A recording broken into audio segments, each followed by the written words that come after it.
Welcome in, much love, Kev here. Sorry, Trav. Gonna steal your intro. From now on, it's mine. It's mine. You're banned, and you can't have it back.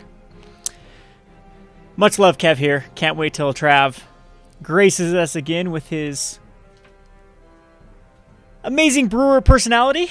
We, of course, need more brewers in Magic the Gathering, not less. And Trav was definitely a great brewer and a good friend. So, ban is coming off pretty soon. Let's hope he comes back to the Magic community. Don't blame him if he doesn't, though. Anyway, let's get on to what we're working on today. Look what I did. I loaded up this thing called MTGO. I haven't played MTGO in a long time. And mainly for some selfish reasons. It's the only place to play Modern. And I need to play Modern because I need these Arclight Phoenixes to go up. Because I own way too many of them. Didn't even buy them when I was drunk. That's the sad reality of this. So anyway, let me know if the sound levels are okay. I haven't messed with this little MTGO stream in quite some time. All right, so Phoenix in Modern. Phoenix in Modern. It seems to have a lot of ways you can go about. It can be thrown in existing decks, I think, quite well. And I think there's room to put Phoenix in some in its own little shell and have some busted little, well, I mean, they're going to be high variance decks, but have some cool showings with the Phoenix. So anyway, let's get to it. I need to actually buy some cards here. This stream is probably not going to last very long. I know there's a bazillion other people streaming right now, so I know as far as viewers, there won't be enough, and I got to get out of here in about an hour. So I think the stream will only last an hour. We'll get some games in, and I'll show you some of the decks that I'm working on with the Phoenix. I need to delete some of these decks, but basically the Arclight Phoenix, I think, fits in 4 archetypes that exist right now quite well, and then I'm thinking you can build Phoenix decks in their own shell with some free spells like the packs, like Pact of Titan. I have a Pact of Titan / Summoner's Pact deck, which I admit is going to be extremely janky, but in theory, like I've goldfished it a little bit on just, you know, not even in MTGO yet, but just in theory of what it could do on turn 1, turn 2. And there seems to be some pretty cool things that can be done with like a Pact of Titan, Summoner's Pact deck, Battle Hymn, Phoenix, and then just try to get enough, you know, like you give all the other stuff that comes out, like the Pact of Titans haste, and you hopefully one-shot your opponent, because you're putting out a bunch of 3/2s with haste, you're also putting out a bunch of 4/4s with haste. So Anyway, the other archetypes that exist, though, I think Hollow One's a great shell for it. I think the Death Shadow-ish type decks are a great shell for it. Mardu Pyromancer seems to be a very good shell for the Phoenix. And you could even go some sort of 12-bolt or some variants of that. Kiln Fiend type decks, I think, work very well for the Phoenix. So, alrighty. Let's get this started. So, first of all, this is kind of what I've come up with, a 20-land 12-bolt Phoenix, but it's not going to be 12-bolt. This is going to be more on the lines of, and now I'm looking at this, we still need to cut cards, so we haven't even put in the Faithless Lootings. So, I don't know if you need to go higher on like the Burning Inquiries and the Faithless Lootings, but Fiery Temper, of course, can be the other bolt card, can go directly to the face with the Lightning Bolts. Cards like Gutshot are free for the Phoenix. The cards I've really identified that work really well with Phoenix is Collective Brutality, Manamorphose, and Claim to Fame. Now, of course, Claim to Fame doesn't have any real synergy with the Phoenix itself, but if you are going to pair the Phoenix with cards like Kiln Fiend, or Monastery Swiftspear, or Death Shadow, or Young Pyromancer, like Claim to Fame is a 2 spells in 1. So it is being able to get 2 out of 3 of the requirements back from the Arclight Phoenix. Now, I know that this is, if you're actually spending mana to try to get back Arclight Phoenix, that's kind of like, oh, well, I could just play spell, or what's it called, the Snare Thopter instead, and have the Arclight Phoenix I can just, directly cast. But the cool thing about Arclight Phoenix is you're getting value out of all the rest of these spells. So if you're using a Claim to Fame, it also has synergies with throwing other cards in your graveyard. So if a Monastery Swiftspear gets thrown in the graveyard, you can claim it back. And I know it doesn't get prowess from the original claim, but it's still something you can claim back, and then you can cast the Flame to give it +2/+0. This one has haste, that's why I'm thinking it works with Kiln Fiend better than something like the Swiftspear, and then, or Death Shadow. And then you'll have a Kiln Fiend that is getting +5, it's a 5/2 right there, and probably a Phoenix back, and if you cast one spell, even like a Manamorphose, you'll have like a 10/2 Kiln Fiend and a 3/2 Phoenix. And if you have other Phoenixes in the graveyard, they're going to come back as well. So, that is the gist of like kind of this all-in spell version of it. Now I got to see what I name these. Maybe I should name these similarly. This is a typical Hollow One shell. So Hollow One has a lot of things going for it with the Arclight Phoenix. You have cards like Bloodghast and Hollow One that can also be discarded and come back. Gurmag Angler could actually be in here with the Flameblade Phoenix. So you could really go into a Phoenix shell with the Angler, getting back the, casting the Angler for 1, exiling all the spells that you've cast to try to get the Arclight Phoenix back out, and then you can actually bring back the Phoenix, which is another, flying haste card. I don't know if I like going that direction. Of course, these are just in an option. I think that just pure free spells that you can get back might be the right route to go. Again, Claim the Fame doesn't work as well in this particular deck because it would have Bloodghast as the one target for the claim. But the cool thing about the Fame part is it's just another spell you can cast. Giving a Hollow One or an Angler haste doesn't seem like that bad of an idea.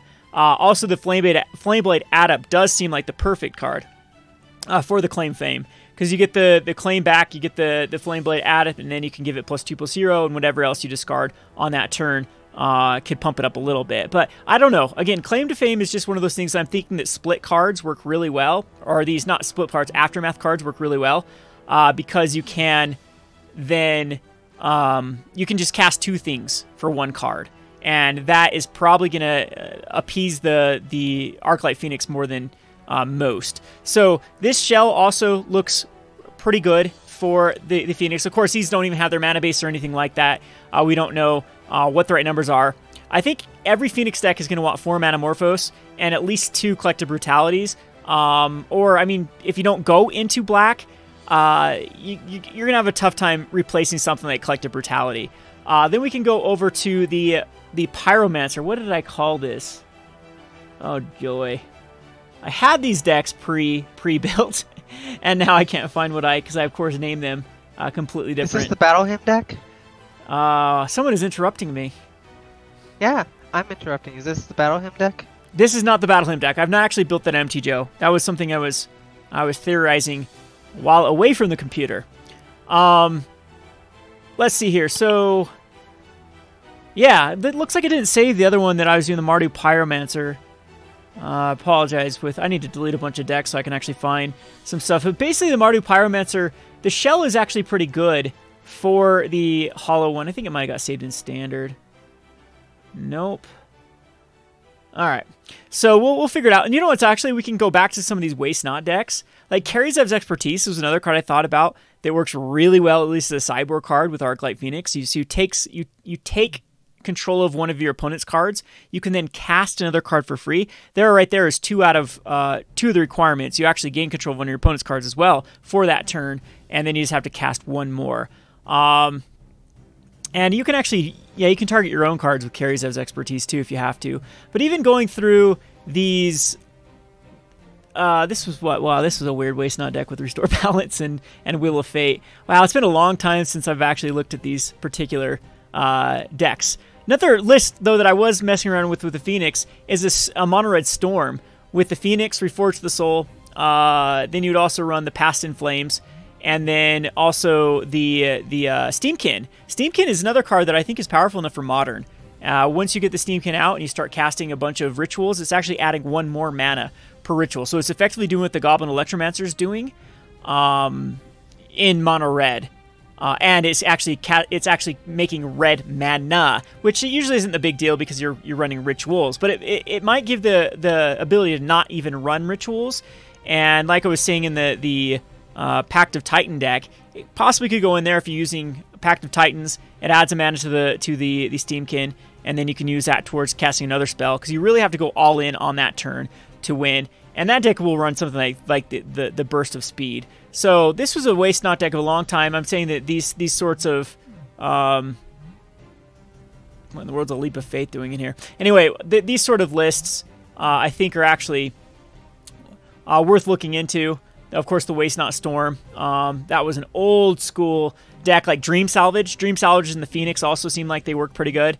You draw cards equal number of cards, target opponent discard. So if you can make your opponent discard a lot of cards through Burning Inquiry, then you can also draw a bunch more cards to then, hopefully cast for free if it's like Gut Shots, or throw even more cards in the graveyard. Like this was a Storm list that just tried to get a bunch of value off of Waste Not.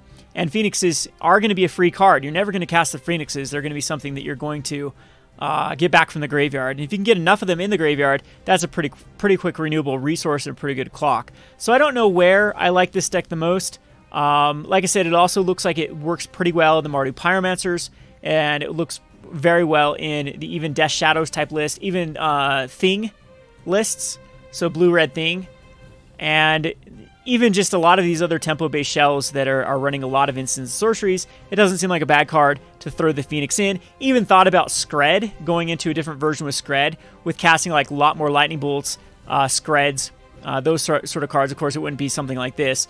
And one of the things that made Scred so good was like back in the day when we used Eternal Scourge, it was just a renewable blocker to then get you your next point. It might not be the right route to go for something like Scred, but anything that can cast a lot of instances in one turn is... Didn't Chandra's Phoenix get Seaplay and Scred for a little while? Yeah, Chandra's Phoenix could actually work with... The problem with Chandra's Phoenix is it goes back to your hand. So it doesn't get that all-in tempo. It could work with like Burning Inquiries and things like that, and then you can like Gut Shot to the face, bring back the Chandra's Pyromancer, and have... You could do some sort of Phoenix grind list. I'm not against brewing around that sort of thing. That's also another option that could... Oh, here we go. Here's the Phoenix Reveler deck. So this is probably the one I want to try out first. I think this is the shell that works the best with it. Of course, I still need to find the right numbers.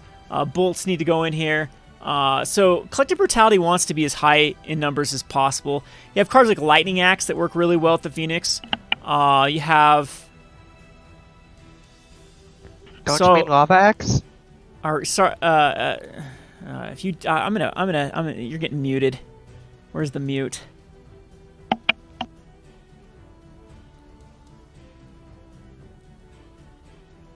Where's the... I can't mute you? That's awful. I thought I owned this channel. Mute. Ha! I muted you.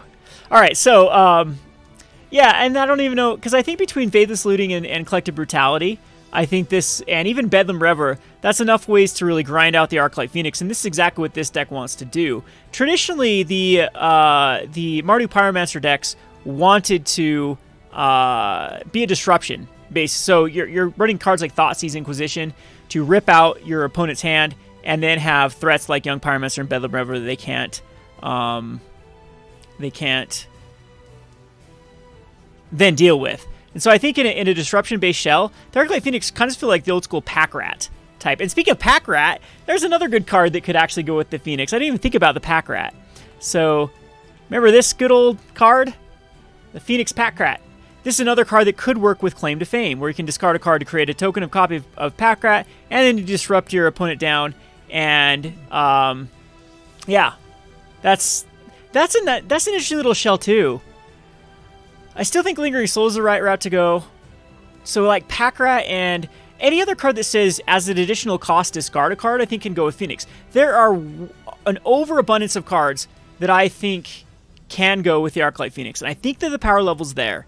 And so that's kind of my challenge. We're going to have an article. I'm going to unmute. How do I unmute you now? I'm so bad at Discord. There we go. So, Arya is now unmuted. Unless she starts trying to troll again, and again, and again, then you're going to get muted again. So anyway. Don't make it so easy. So anyhow, I think, I don't know. I guess, chat, we only have time to play like one. I am kind of gearing towards maybe going like a Pack Rat version of, and I don't know if even Bedlam Reveler needs to be in here at that point. Bedlam Reveler is just pure card advantage, though, once you ditch your hand, and it feels like it works really well with Arclight Phoenix.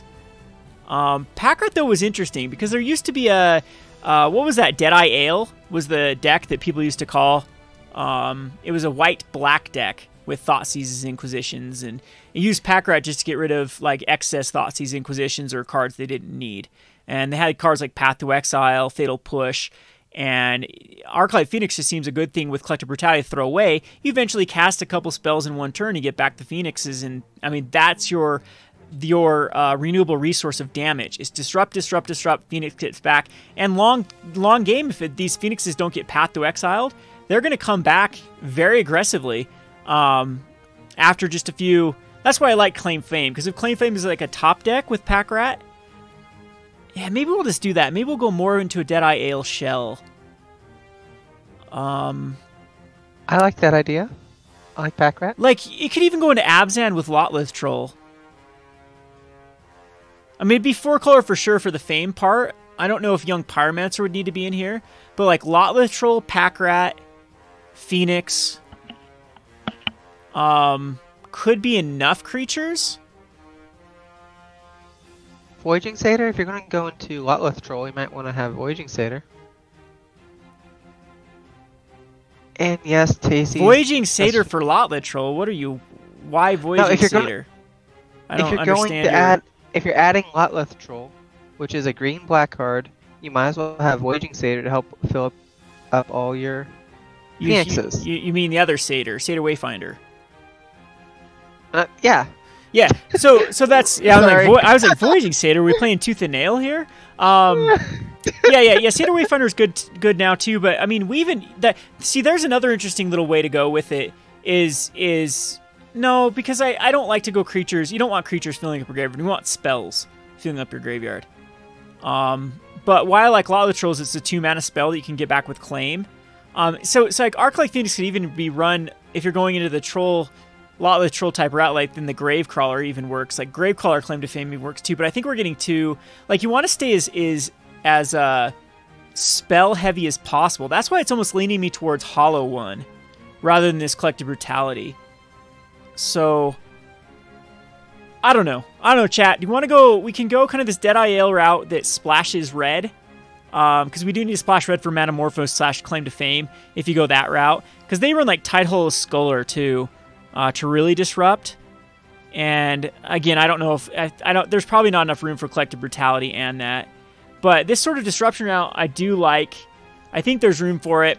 Where the Pyromancers are sideboard. Or whether Grim Lavamancer looks really good too in a 12 bolt. Like 12 bolt seems like it could work with our Arclight Phoenix too if you go heavy on the wizards. I don't know. A lot of routes to go. So we'll try to rotate through these. I'm gonna have to find a day where I can stream for longer. Again, I'm already on a time clock now. We're down to about 45 minutes of actual build and play before I got to take off. But I don't know. Let's try to. I think that's an old school Hollow One deck. Let's go find the Hollow One. Yeah, look at Driven Despair. That's one that has a 2. That's kind of hard to cast though.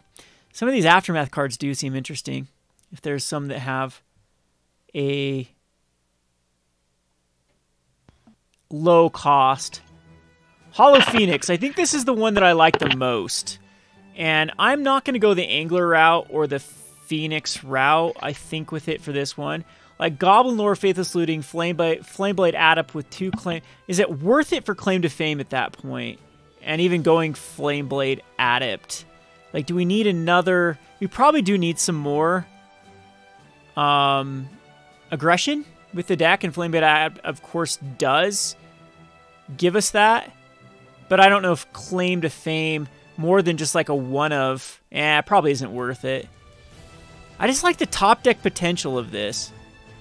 I guess... Oh, yeah, Bloodghast was the other target. So I'm wondering if this is just too many spells here. Like, too many spells to cast. Or too many creatures and not enough spells on one turn to really get out the... I'm trying to think what else even goes in this deck.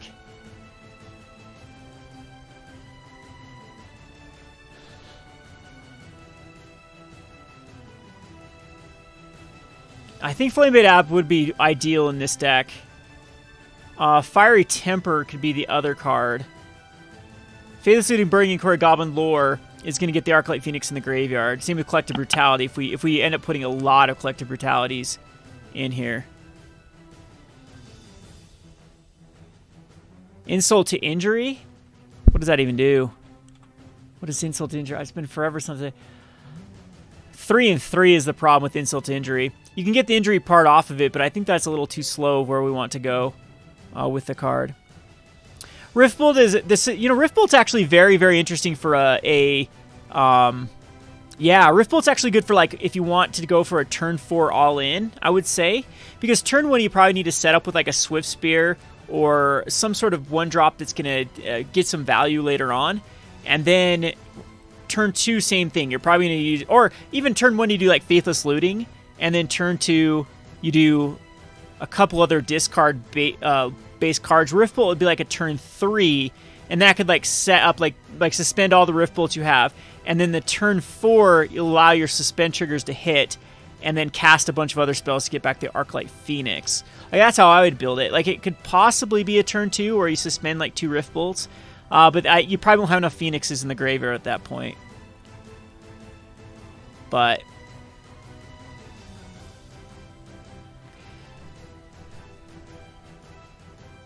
yeah, I don't know if this is better than going like the Angler route with just getting back the Flameblade Phoenix.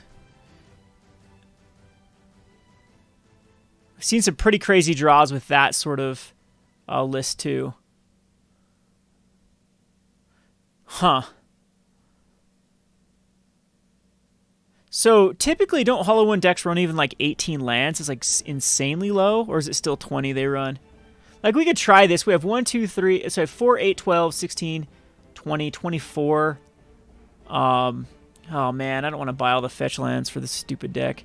What are the cheap fetch lands right now? I sold everything on MTGO so I wouldn't have to, play it ever again. Because this, of course, would require the Bloodghasts.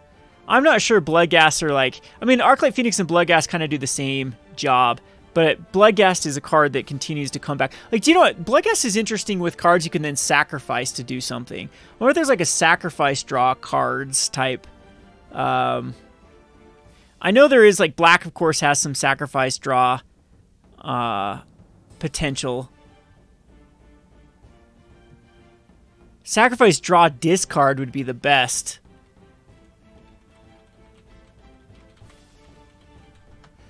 Is there anything that's a sacrifice, draw, discard? Low mana cost. For a spell. Why is it? Huh, it doesn't seem like there is one that works it. Yeah, there's... See, the thing I like about Arclight Phoenix is it makes a lot of these as additional cost to cast or cast discard a card type spells a lot better. I like the collectives. Collective Defiance could even be put in this sort of... No, Collective Defiance doesn't discard. It's only Brutality that does. But...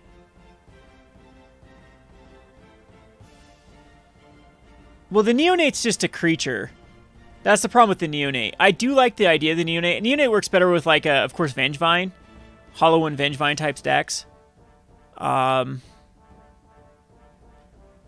Arclight Phoenix wants spells. Spells. So the best spells we have right now is Burning Inquiry, Faithless Looting, Goblin Lore, especially for a deck like this that doesn't care what goes in the graveyard. Alright, so I'm going to pull up a list of kind of the mana base. And we'll give this one a go and just... I mean, this is a good test for it in... to see if it's actually even good enough for a deck like this. Like, how many spells do they actually cast? And they usually do cast, like, 3 spells. And we're running Manamorphose to kind of guarantee we get there.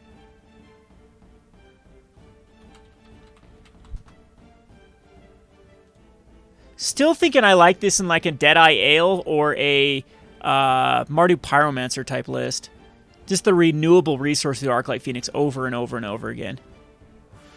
So, hey, Yuriken's bringing up Beck & Call, which is... Yeah, Beck & Call I definitely thought about for a different build that's even more all-in on spells that create creatures, like Lingering Souls, and Battle Hymn.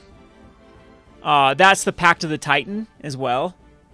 So, like, Summoner's Pact... Like, here's my idea I'll show you real quick with Summoner's Pact. So, Summoner's Pact is a 0 mana that says, search your library for a green creature card, reveal it, put into your... here, I'll actually be professional and pull up a... So, Summoner's Pact, search your library for a green creature card, reveal it, put in your hand, then shuffle your library. So, what I like about Summoner's Pact, you can go get Burning Tree Emissary, which just replaces itself when you cast it. The other Pact, Pact of the Titan... says create a 4/4 red giant creature token. Okay, so if you're running that with Burning Tree Emissary, as well as the packs, and then something like Battle Hymn and Beck Call, like, because then you'd have the mana and the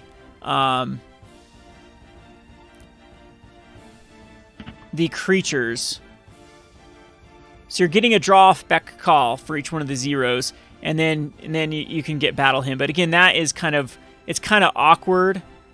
Yeah, it's kind of awkward how it can get there. But again, there's got to be like a list of... I wish I would have stuck with Hollow One, because if people remember, I was one of the very first people that was actually brewing with Hollow One. This was a card that wasn't really accepted in Modern. I mean, it saw somewhat Vintage play first, or Legacy. I don't know where it found a home first. And then it just really took off in Modern. And I was playing a Waste Not deck. Like, Waste Not still seems pretty cool with Arclight Phoenix.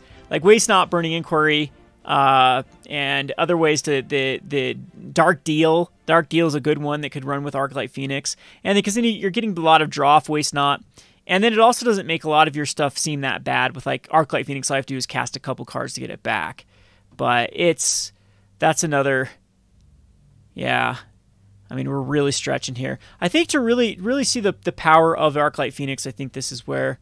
Oh my, it wants Blackcleave Cliffs, huh? Jeez. I don't think I have any of these cards. These are all so expensive, too. Arid Mesa is not bad. All right, let's go to trade. I guess Blackcleave Cliffs isn't too... Nothing's too terrible, and... Well, this isn't bad. This isn't bad. Scalding Tarn's just the card that... Let's get some mana. What's that blue card from, like, Kamigawa block that lets you, like, draw 3 and discard 4? Yeah, see, that's not a bad card. That's 2 mana. What is it? Ideas Unbound? Yeah, something like that would be pretty good as well. Like, going into... It's double blue, though. So. Yeah, well, you'd have to go into blue-red. And so, at that point, I bet you're going to go Thing. So Thing in the Ice and Arclight Phoenix. And that doesn't seem like a bad idea either. Because then you have Thought Scour. Thought Scour seems to work really well. And Mission Briefing. Instead of Snapcaster Mage, Mission Briefing. And we can try that too. Everyone be thinking of this every time that I because like I said, I came up with like 10 to 15 decks of where it could go. And Mission Briefing actually seems insanely good. Because I kept thinking about Snapcaster Mage. I'm like, I don't want Snapcaster Mage because it doesn't, it's a creature when you cast it. But Mission Briefing allows you to cast it and then, yeah. Thought about even like some Cascade cards because Cascade allows you to cast, but there's just really no good Cascade cards that are spells that really do anything with Phoenix. There's the creatures can't block, and then there's the creatures get +1/+0. But I mean that's going to trigger after Phoenix comes out. Like those kind of things are kind of cool too. But speaking of which, if you did, the Ancestral Visions would work with those type of cards if you hit one. But yeah, it's not reliable, I think, to go that type of strategy. What was I searching for? Oh yeah, we need some mana base here. So I'm going to get some Arid Mesas. I think these are the cheapest ones at the moment, so as Bloodstained Mire go for? Ugh. Wow, this is a good time to get into Modern, though. Wow, everything is, like, super cheap. So, let's get some Arid Mesas. And then we need Bloodstained. What's the cheapest version of Bloodstained? I'm pinching pennies here. Okay, that is by far the cheapest version of... Is that Tasty trying to talk? Your mic is way low. Oh, is it? It's not bad, though. I might just need to turn this music down. How's the music? Is it terrible? Too distracting? I can't hear your music. All I hear is my arena music because I'm playing arena. Oh, because you're on Discord. Yeah. I'm tasking chat if it's overwhelming. Because chat should be able to hear everyone on Discord. They should be hearing a little bit of background music. All right, so it looks like the typical mana base for Hollow One is 4 Bloodstained, 2 Arid Mesas. We need some Blood Crypts.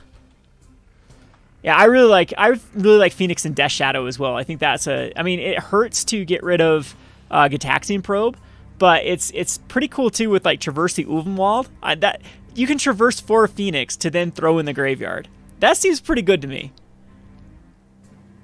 For that blue-red Phoenix deck, I was thinking, because you guys are talking about Ideas Unbound, what about Twin Cast? What does Twin Cast do? Copies a spell. Yeah, I mean, the copy spells are okay, but it's not casting them. Okay. So, like Mission Briefing seems really good with Phoenix. Now I think about it, with Thought Scours, with even like you go Mission Briefing into Manamorphose. So you have to have 4 mana, of course, but Mission Briefing, Manamorphose, and then you can basically cast anything at that point. Ditch even more Phoenixes, and Mission Briefing, like chat said, has Surveil. So it just thinks it's pretty much. A match made in heaven there. Mm-hmm. So it looks like we basically have a Hollow One deck. Let's see. Why does it want Stomping Grounds for this? What green source? There is no even green source in the... Oh, Ancient Grudge in the sideboard. I'm not going to be too concerned with the sideboard at the moment. What about Past in Flames?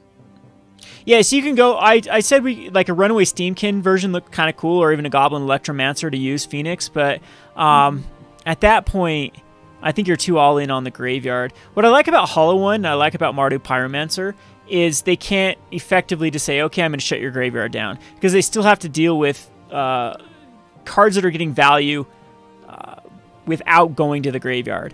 And I think Deadeye Ale type decks and Mardu Pyromancer decks are the or Thing decks are probably where Phoenix wants to be, because they all are already casting a ton of spells, and many of them already even use cards like Faithless Looting and Thought Scour. So every Phoenix you get is just added value to the graveyard, and if they shut your graveyard down, then who cares? It didn't cost you a card. You're drawing a card to replace it. So, yeah, it seems pretty reasonable to go on those shells, and same thing with like the Death Shadow type builds. Man, I still think traversing into a Phoenix is pretty good. Traverse a Phoenix and chuck it. That does seem pretty nice. All right, what was I looking for? I don't want a Scalding Tarn. Why does this deck even want a Scalding Tarn? I literally can't even see a reason for it. All right, so Arid Mesa times 2. Let's just get another Arid Mesa. Let's get 4. I'm going to need them for the other deck, so I don't know. Maybe I won't. Blood Crypts. Blood Crypt. I already got Blood Crypt. Bloodstained Mire. Got him. Marsh Flats. Might need Marsh Flats. Marsh Flats are super cheap right now. Which is the cheap one? Where is the cons? Maybe Marsh Flats is cheaper out of Modern Masters.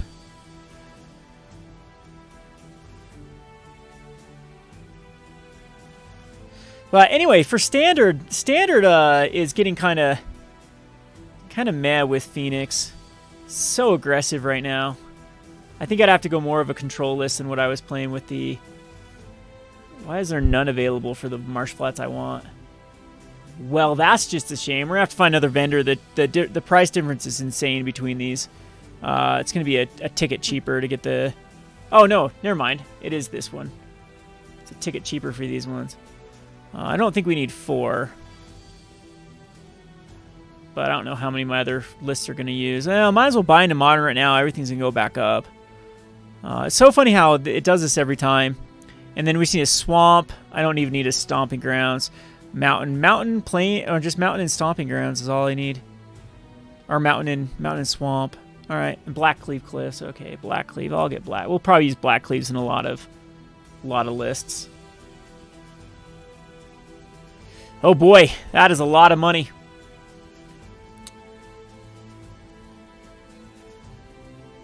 Well, at least Spellcore is finally paying off. Oh, Spellcore's gone back down big time. Everything in Modern has just hit. Like, I got these Collective Brutalities for way cheap. This is like the cheapest they've been.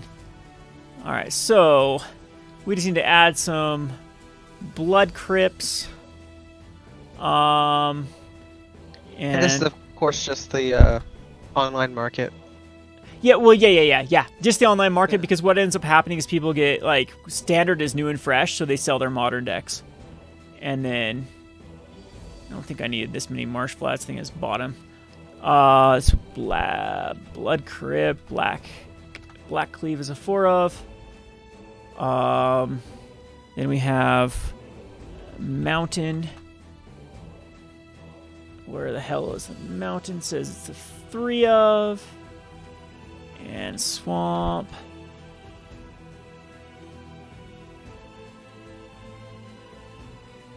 Is a 1 of. Then we needed 8 more lands, so we have the Bloodstained is 3 is a Bloodstained Mire.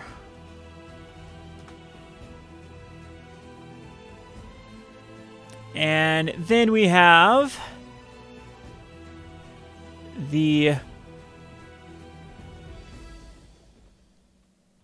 Arid Mesa. So it looks like it has 4, 5, 6, 7, 8 fetch lands total. So 2 of these. What's the other lands I'm missing? Yeah, the 1 of Stomping Grounds. We probably need to add another Mountain. Or I can just go get some more blood. Did I get 4 Blood Crypts? I just got Blood Crypt. Jeez, Crypt. Yeah, let me go get 2 more Blood Crypts, I think. No, this has 18 lands in it. Yeah, never mind. This has 18, so we have actually some slots. Lightning Bolt, Faithless Looting. Got it. Burning Inquiry. I think I want another spell. We have more on Collective Brutality. So this one's using a lot more creatures. And maybe that might be the... What are something like Lingering Souls in here? I know this is an all-out aggressive deck, though, so that's probably pretty bad. We can try the claim to Fames. It has targets. I'm going to try Claim to Fames if we like them. We like them.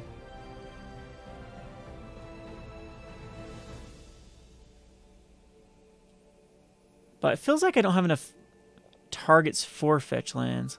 Like I need to add another... Marsh Flats seems bad compared to Arid Mesa. So let me check so it had 4, 5, 6, 7...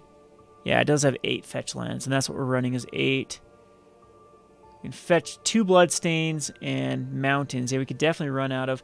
And then this had 1 more source, so I'm going to cut a Marsh Flat and just put another Mountain. We'll have a little bit less.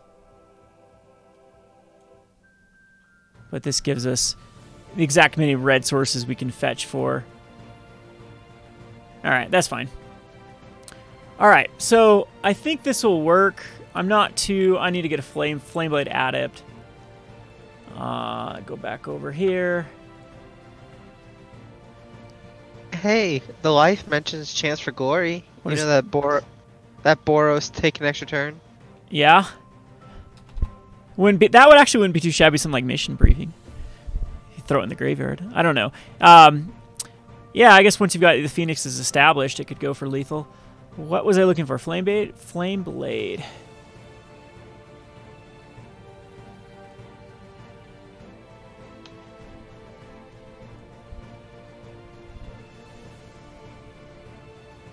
And again, I'm not going to be too picky about the sideboard.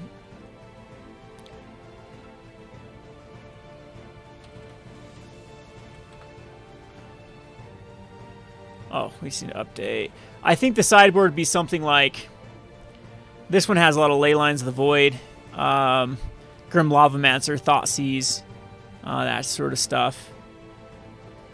So, alright, let's give it a go. Let's give this one a go, and I'll probably only have a little bit of... Oops, not trade. I forgot even how to play MTGO.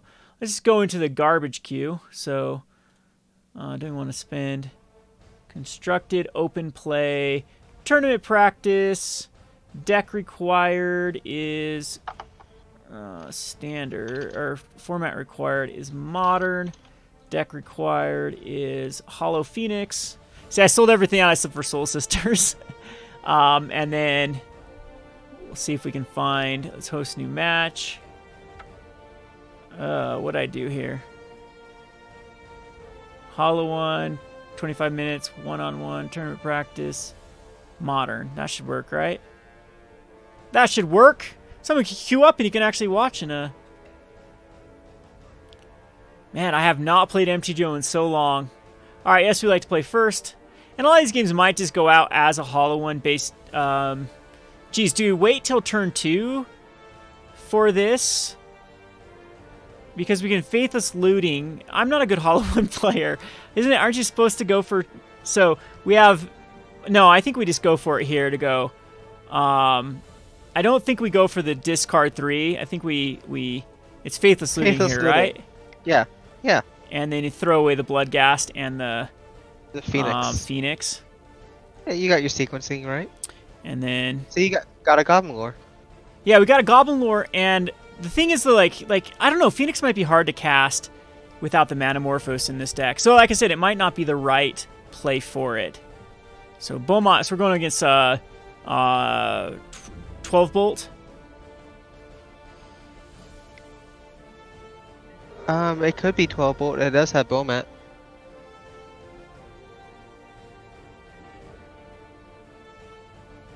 And I don't think we don't even need a fetch land here. We can just Blood Crypt. Save the fetch land. Bloodghast enters the battlefield. And then I guess Goblin Lore is the stronger play here. Just so, yeah, because Phoenix, yeah, now it looks like Phoenix is going to be something that's hard to... Wow, we suck at life. Out of all the cards to hit, hits the Burning Inquiry, the Arid Mesa, and another Goblin, or another Arclight Phoenix. Okay. That's not bad.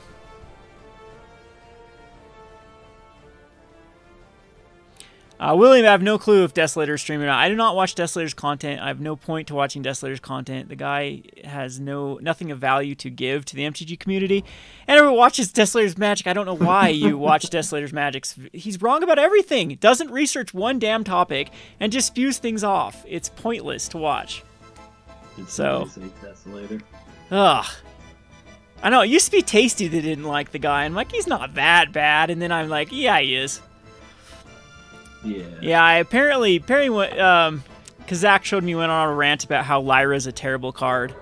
When Lyra is literally the most played card in Standard right now. The most played card, hands down. But MTG Goldfish just lies to you. Even though MTG Goldfish gets tournament data from Star City, from Grand Prix, Star City Opens, MTGO Leagues, basically everywhere you can get. But, you know, I guess X-Mage is where the real The real juicy Lyra. stuff is at. Lyra See, Kevin, confirmed garbage. And you know what? The funny thing is, his comment section had a lot of people disagreeing with him about Lyra, like saying Lyra is bae and Lyra is my waifu. I saw quite a few waifus. I wonder how many subscribe to him just for the meme. Just to hear what he has to say. So Goblin Lore is still probably better than Lightning Bolt, right? We've cost Faithless Looting, Manamorphose. Come on, hit the Arclight Phoenix. Do it. Oh well. We get a lot of value back here.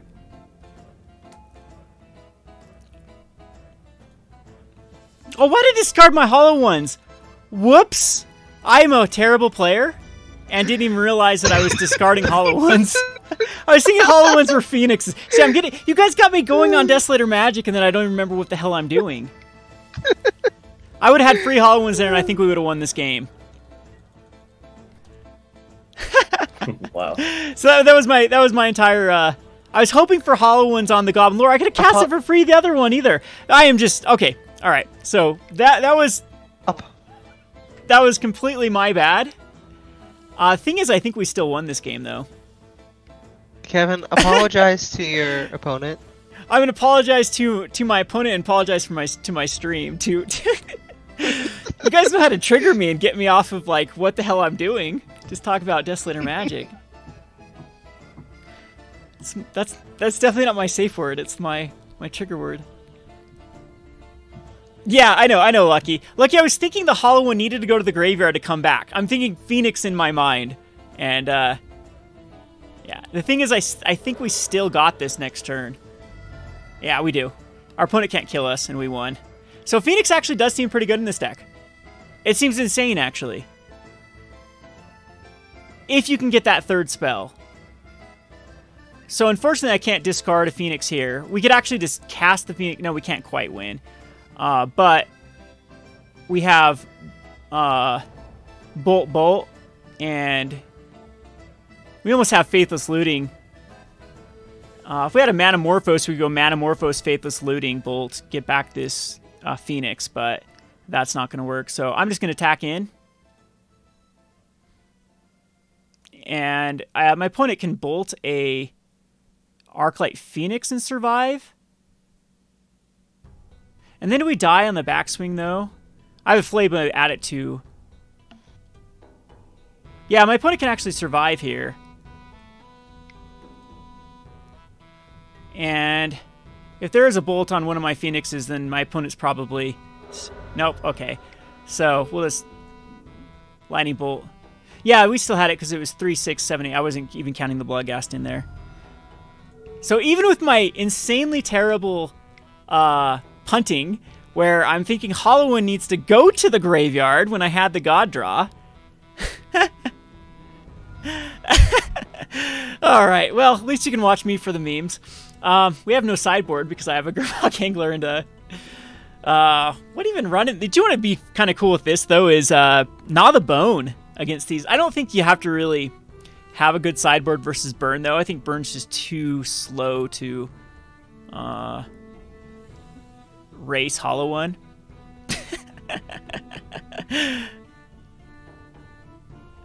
William, I need to get some Angel Wings, but unfortunately I am out of shape. I'm not going to wear some Angel Wings until I'm back in that shape. Obviously, you've seen either Purple Stream or my Facebook. Yeah, because you think Kavanaugh's got things that are bad in his past? Kavanaugh's got nothing on me. Nothing. I will never be a Supreme Court Justice or President or anything. Kevin raped me. Just go back to the 20s and it's... Whew, there's some dirt on me for sure. Oh, people are going to take that the wrong way. All right, I'm gonna concentrate. So we're gonna try to talk about. This is a weird hand. Is this a mulligan? I think this is a mulligan, right? No, because Collective Brutality is really good against Burn. Don't worry, Kevin. I still ship you with Saffron Olive. So we got a Courier. Okay, I'm gonna F6 for you. Just gonna ignore it. I see. I don't talk to weebs. What happened to Tasties? Is he still in the chat? Yes, that was Yeah, Scrum. I Scrum just got hasn't my worked. ass kicked by a gutter snipe. Pretty salty about it. I always forget that Gutter Snipe even exists in... Yeah, me too. He was playing like the Cackling Drake and the Enigma Drake and gutter snipe, and he got me good. Yeah, I thought about building a Phoenix deck now with even higher on that, rather than trying to go like Enigma Drakes and Crackling Drakes. Just go Gutter Snipe, because then it is just as reasonable.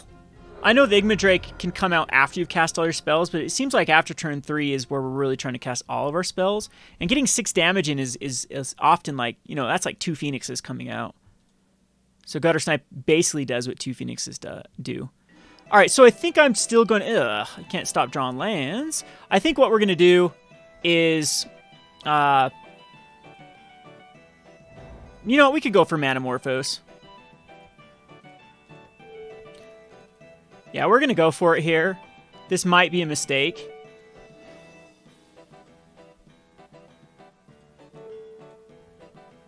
But I want something to discard here. Like we hit a... All right, that's not going to be it. So I think we do Collective Brutality, throw away a Bloodstained Mire. Or can I wait a turn? I think I need to slow this down. So we're going to Collective Brutality with all 3 modes. So get rid of an instant or sorcery. This is going to get negative. And you're going to lose 2 life. And I think we don't need any more lands. Or maybe even Flameblade Adept's just coming out too weak here. I'm going to get rid of, 3 lands. Or just 2 lands. Why was I thinking I'd get rid of 3? Wow. If I was playing in paper, I'd give an extra discard to my opponent. Grenade. So this is more of a... on the goblet aspect of it. So we get save 5 damage there. Beaumont Courier ends up being the wrong one to kill. But, I mean, that's pretty good. We go back up to 19. Our opponent's hand gets crushed down to 2 grenades. Only one has a target. So, yeah, not that threatening of a... finds another one, though.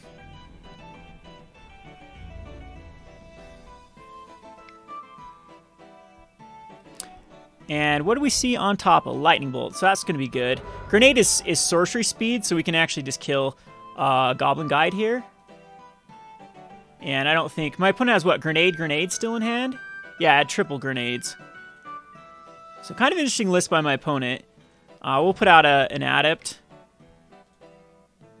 And a Bolt. Right now on the Goblin Guide. And then we don't want to use Faithless Looting this. Yeah, we probably don't want to save it. So with this deck, you probably do want to stockpile spells. Wouldn't it be better to wait for the Goblin God to attack before you kill it? Bolt? Unless my opponent just wants to untap and use the Goblin Grenades right to the face. That was my line. That was my thinking right there. If I do hit a land... See, exactly. That's exactly what I thought. Because look, I'm holding up mana. And that's exactly how I thought. I thought my opponent would go to the face with both of them, though. But they could have gone that route. Faithless Looting's good now. Well, like I said, it would have found a Bloodghast there. We don't want a Blood Crypt, and that will get back a Bloodghast. And pass a turn. We're both kind of at the mercy of top deck. I don't have a lot of lands left in my deck with 5, 6, 7, 8. So there's 10 lands left. My opponent looks like they are flooding as well. So this is kind of an awkward... I don't even know if I keep Flameblade Adept. At this point, I think I just keep it in my hand and use it as fodder for the Faithless Looting next turn. So possibly we can cast enough spells. Like if I draw into a mana... No, I still even have a Phoenix, though. So I'm going to take some damage and probably another Goblin Grenade with the Legion Loyalist. I'd like to draw into another Collective Brutality. So yeah, this turn for sure. I'm going to Faithless Looting.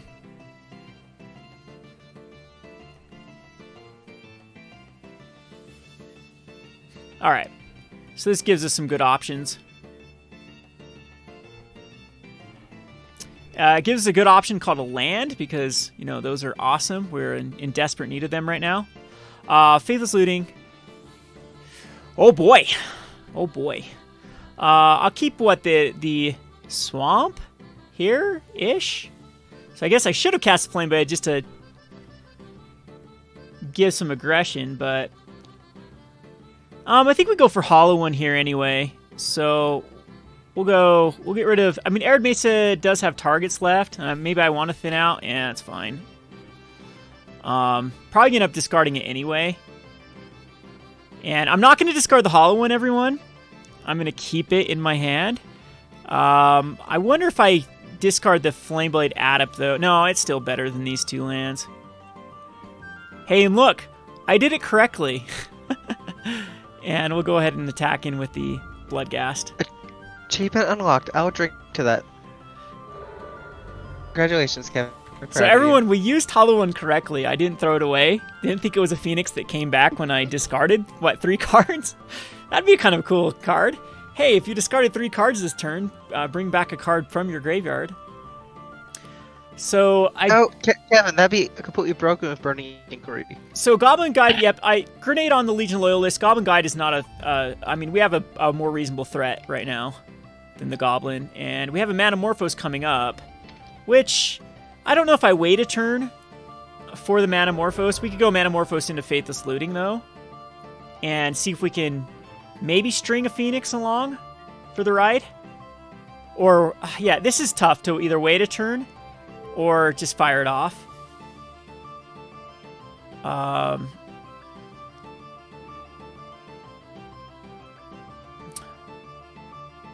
this point, I think we'll throw out some Flame Blades.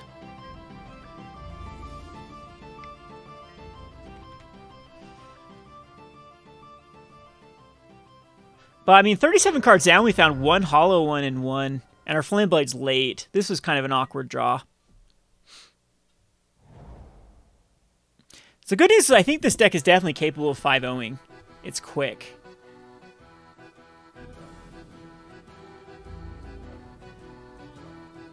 And I think we have a better time of top decking out of...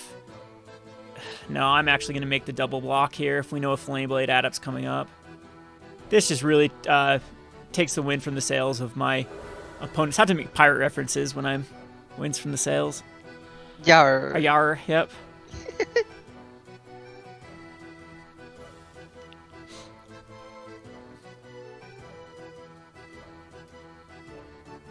So tasty. How are you? Oh, today? so Sly Guy says Desolator says I'm terrible at judging metas.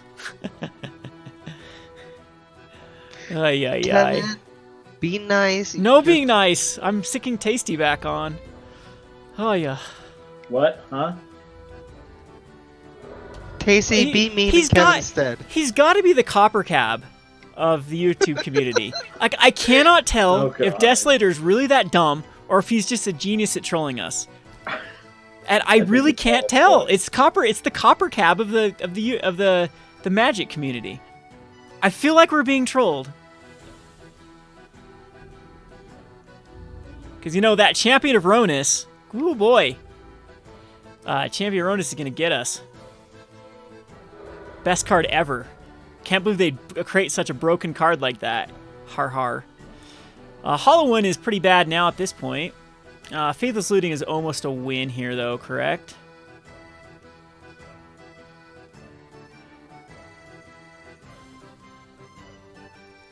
I kind of want to discard the Hollow One, to be honest. Yeah, because that's a win, right? Mm-hmm.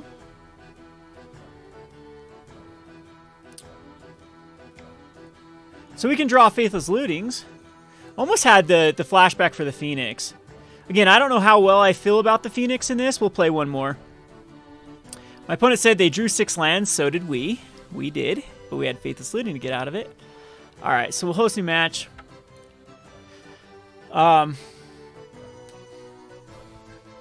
Yeah.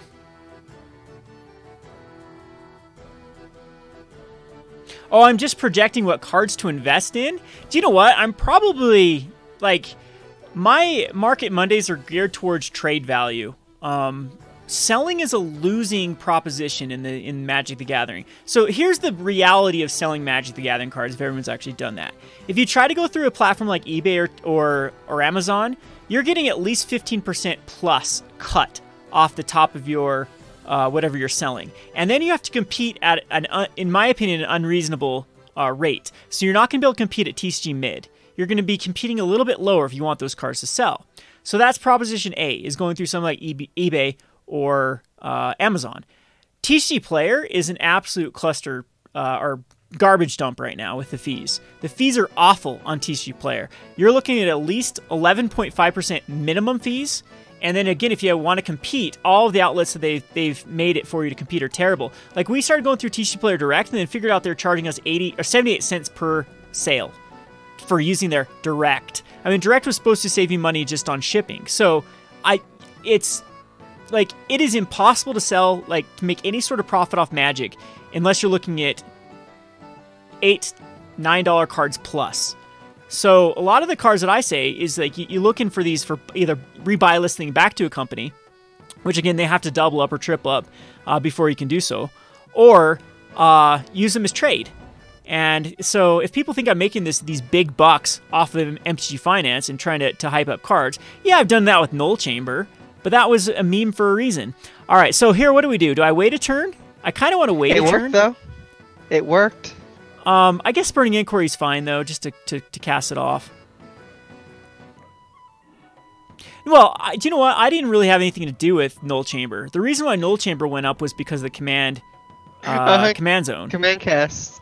And I think Command Zone is actually starting to pick cards for that very reason. Apparently, according to Rooster's still here, Card Kingdom just increased all their buy list on whatever Command Zone, Command Cat. What are they called? Command? Jimmy Wong? Whoever? Yeah, it's at Command Cast on Twitter, but it's Command Zone on like YouTube and so iTunes. That's the one I'm saying. Yeah. Our opponent doesn't even have creatures, right? Or spells. They might. Yeah, I don't know what version of Tron I'm playing here. Of Eldrazi Tron. We'll just lore. Maybe we'll get lucky. Oh, those phoenixes would have gone to the graveyard. That would have been beautiful. All right, let's pray for a Faithless Looting next turn, because we're gonna have an amazing play if that's the case. So yeah, I like MTG Finance. I like markets. I come from a background of simulated markets like WoW and other games I've played in the past that had economies, and that's what I like is that sort of aspect. If you really want to get into MTG Finance, I would have said MTGO and that was predominantly how I did it, was MTGO, because there is no. All you have to worry about in MTGO, there is no seller fees. It's just a spread. All you have to worry is about a buy versus sell spread. And that's easy. That's easy to predict, those type of stuff. So we'll go Mountain here. And unfortunately, we can't quite get our opponent down to where we want him to be. So the Bloodghast comes back. If we could get our opponent down to... is it worth it? Do we want to wait one more turn to try to hit something, or I just blast off a bunch of bolts to get back a Phoenix? I might give it one more turn.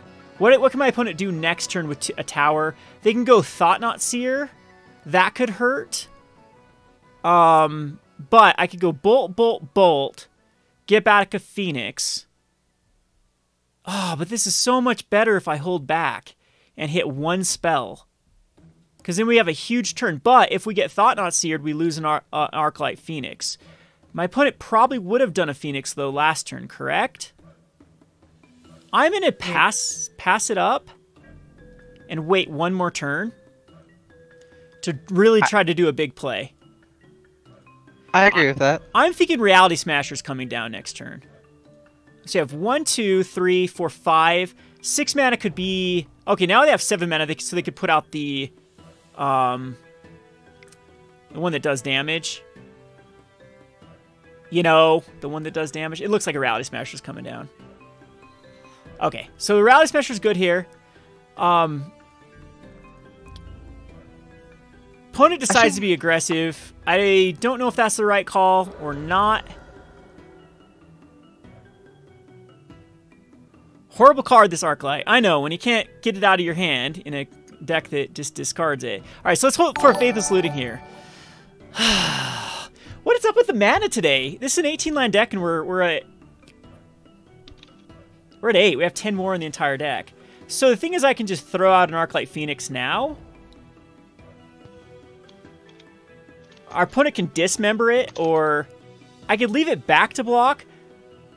I still think this is the right play. Hey, how come MTGO doesn't tap my mana for me? God damn it. So used to Arena. Unfortunately, this was a very awkward hand, but our opponent is staring down close to lethal. Like, Thought Not Seer kind of hurts right here. Any of these cards I don't really care to die. Peter Stoker says Arclight Phoenix is a terrible card. It is literally... And now Perp is in here. It's freaking Vengevine, Peter. Okay, so Rowdy Smasher comes down here. This is interesting. My opponent could fire... Or no, my opponent could just attack in, leave no blockers. Correct. We have a potential lethal here.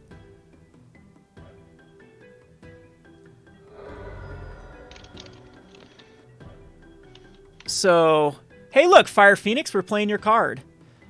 So is this like worst case scenario, Chalice on 1 doesn't do anything. We're a deck that does not care about Chalice. Okay, so I just need a discard spell would be ideal. Another Bloodghast would be ideal. Oh no, Bloodghast would not be ideal. And Flameblade Adept was not ideal. Unfortunately, so a 3, 6, 9. We have lethal here. Right? 6, 7, 8 plus 9. Yeah. So I'm going to go Bolt to the face. Oh no, it gets countered because of Chalice. Why was I thinking engineered explosives? So Chalice actually on 1 was the correct thing. So I guess just casting a thing would have been correct. So yeah, Chalice on 1 beats us because the most I could get in for is like 6.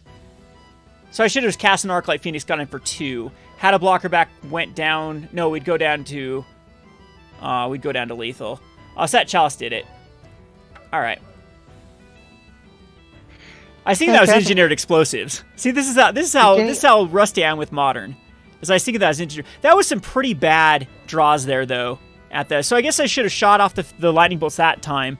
To get back the Flameblade Phoenix would have put my opponent at 15 minus 9. She's 6, and then the Flameblade Phoenix would have killed him that turn. So that was better. That was better.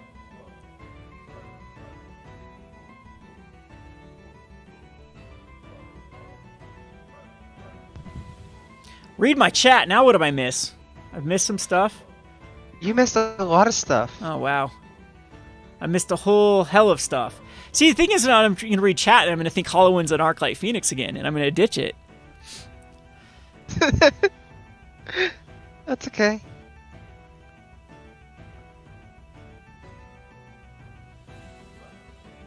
Bolting the Phoenix to disc... Oh, yeah.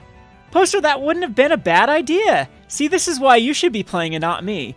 Because Rowdy Smasher says you have to discard a card in addition. So I could have burned 2 bolts to discard the 2 Phoenixes, and then cast the last bolt at my opponent's face, would have done 3 damage, taken my opponent down to 17, would have had Phoenix, taken him down to 8. 8. Yeah, then the next turn I would have had 3 Phoenixes and a Bloodghast. You are correct. That is a definitely awesome line of play. And now we are going to be stuck with... this is fine, because we have a lot of cards that want to be discarded. Not sure if I want to go Adept first. I'm going to go Adept. Force off a Dismember. And then second turn we have Burning Inquiry, which possibly could get a Hollow one. Can get back a Fame later on. Nothing by my opponent. Yeah, Chalice is rough versus this deck, actually. Now Arclight Phoenix. So what we want is we want the 2 Phoenixes in the graveyard. We want to hit lands, and we want Hollow one not to go away. You're ruining Perp's raid, by the way. That, Perp is really sad. Perp, Perp is raiding me, is what it is. Well, I appreciate Yeah. the raid. The puppy is asleep down here. I'm not going to mess with the puppy. She's on one today. Blackcleave Cliffs can come out this turn. So we discarded 3 cards, so Hollow One can just come out. And unfortunately, we've only cast 1 spell this turn. So the bolt does not work. Like, I wonder if this deck actually wants gut shots. I doubt it, though. I mean, it's good versus humans. It's good versus, well, a few. It's good in 12 bolt. But that's still pretty good on turn 2 to have a 4/4 and a 1/2. My opponent is not even close to Tron. Chalice, if my opponent runs out of Chalice, then we just go Bolt to the face in a turn.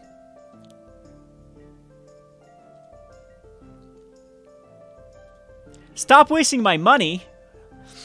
Collective Brutality only gets rid of instant or sorcery. Is it worthwhile to throw a Phoenix away at the Collective Brutality? Just to get a Gant? It probably is. So we're going to go 2 modes. Target opponent reveals their hand, and target opponent loses 2 life.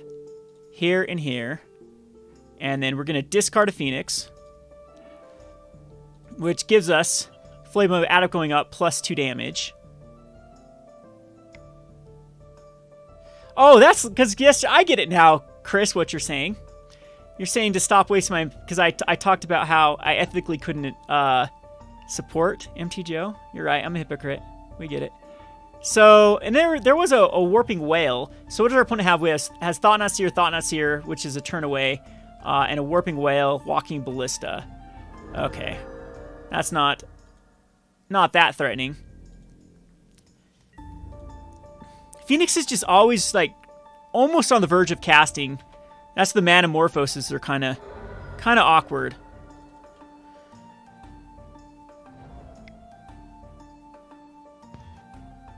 So Walking Ballista on 1, which is probably just going to have to play defensively.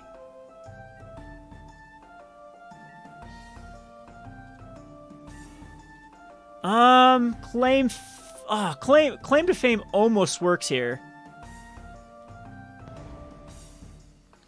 I'm going to give it 1 more turn rather than try to go Claim Fame on a Adept. Because next turn, no matter what we draw, I think we're okay to be able to cast. If we do a 1 mana spell, like another Lightning Bolt, or like a... Oh, but we're going to get hit by a Thought-Knot Seer here.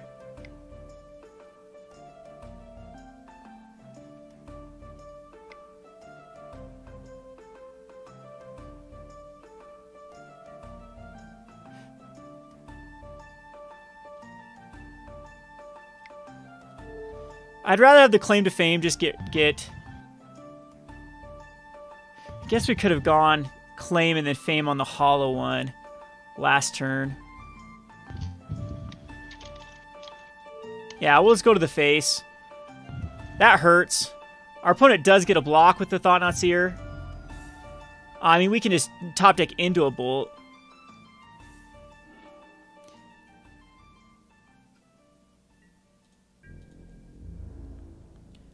Opponent could easily just block with a Ballista. That's an interesting... My opponent's going to want to trade with Hollow One. They do have another Hollow One, and their deck just gets better as time goes on. We get 2 draws, though, here. So we have a lot of outs for Lightning Bolts. Of course, that's not one of them.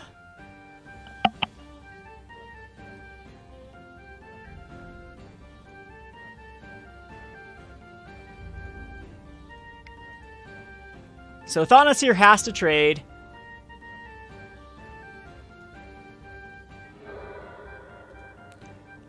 We get Manamorphose. That is very awkward. My opponent had another Thought-Knot Seer in hand, I believe. There was double Thought-Knot Seer. And does it only get target non-land? Yeah, so I can keep the mountain in hand. Well, we can Manamorphose here to see if we hit a Lightning Bolt. Because I know that'll just get ripped out by a Thought-Knot Seer.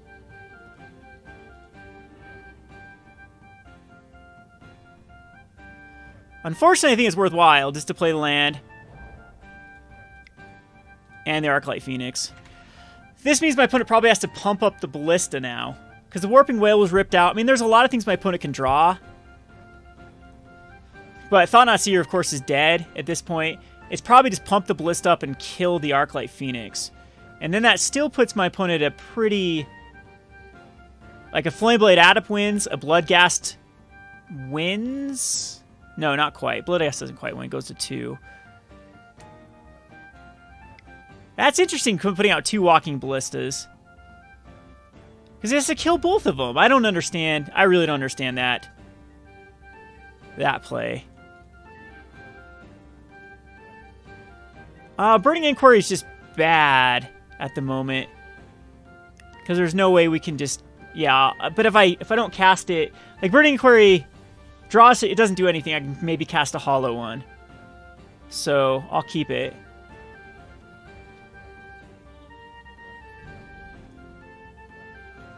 Unfortunately, my opponent has to kill both Walking Ballistas, and then decided that it was better to kill, with the Walking Ballistas, kill the Phoenix. So, Burning Inquiry might be worthwhile to run, because we know there's a Thought-Knot Seer in my opponent's hand, and Burning Inquiry can find as a claim to fame, but then they also have a Relic. So, yeah. Wow, I think we're going to be stuck at 3. Yeah, I don't want to hit any more potential lightning bolts. Faithless Looting's really good. Opponent had to use a lot of resources there. It's going to be the other Thought-Knot Seer. So I could have cast Thought-Knot Seer to get rid... No, because I just would have got rid of Burning Inquiry and my entire graveyard. So let's see if we can just hit like a bolt. I mean, it's reasonable. I swear. Lore, Faithless Looting. Am I going to get beat with my opponent down to 3, and we have 3 lightning bolts left in the deck, and a Bloodghast is almost lethal. We have one more Phoenix left in the deck. Hollow One is still kind of awkward. Faithless Looting, of course, is the right play. See if he gets countered by a Warping Whale. We are, of course, going to discard the lands. Not the Hollow One.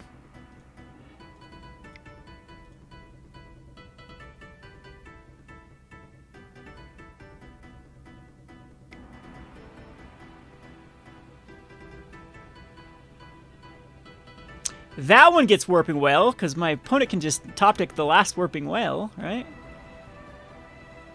What did my opponent have? A Warping Whale and a... Oh, Spatial Contortion. We can, though, just cast the Hollow One. No, we can't. So I shouldn't have cast the Burning. Jeez, I'm bad at this game. Because I could have just spent the mana to cast the Hollow One after the Faithless Looting. So hopefully my opponent did not top deck another Thought-Knot Seer.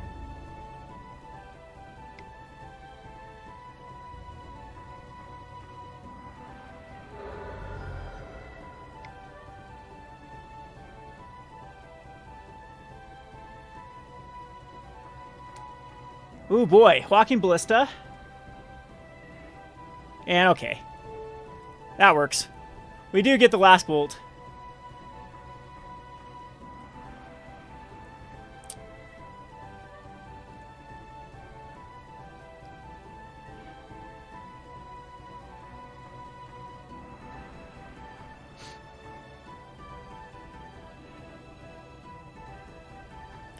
This seems reasonable.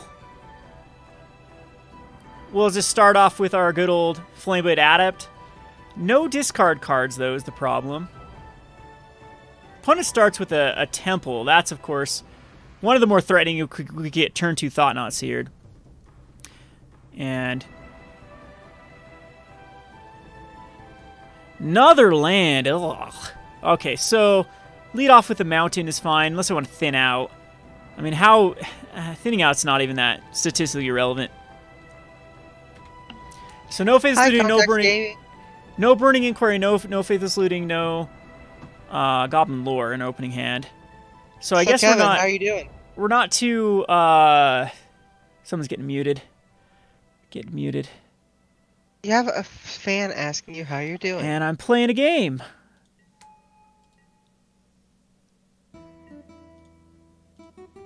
Okay, so it's just a Chalice on 1, which is also really, really threatening. The good thing about this deck, though, is it does a decent job of getting around it.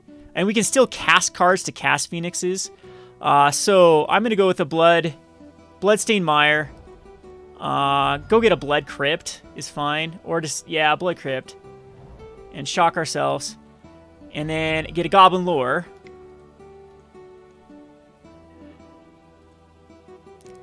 And Connex Gaming, I'm doing well. How are you?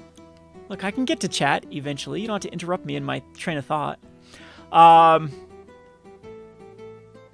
Yeah, that was a really good draw. So, Hollow One can now be cast. And then we can get in here with the Flameblade for 4. So that was a pretty decent play. Got lucky with the Hollow One. Doesn't look like my opponent quite has... So is a Matter Shaper coming down? Yeah, Matter Shaper's not good against either the Flameblade or the Hollow One. It does chump block. And we can actually Collective Brutality it. And we can actually get the Arclight Phoenix. Yeah, this is actually a really good play here. So we're going to Blackcleave Cliffs. And go for the Manamorphose. No. We can... Is it... Uh-oh. Undo. What's undoing this? I forget. Is it... Oh, crap. Manamorphose is still fine here. Yeah, Manamorphose gives us some more options. And we'll do red. So there's 1 spell cast. There's 2 spells cast. I don't even have to use a counter a lightning bolt. Goblin Lore I don't want to use, I don't think. Because of the liability of... Yeah, well, it's Collective Brutality.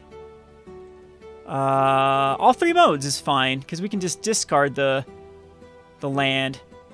Or 2 modes. Do I worry about... Yeah, I'm going to do 3 modes, just in case there's a counterspell.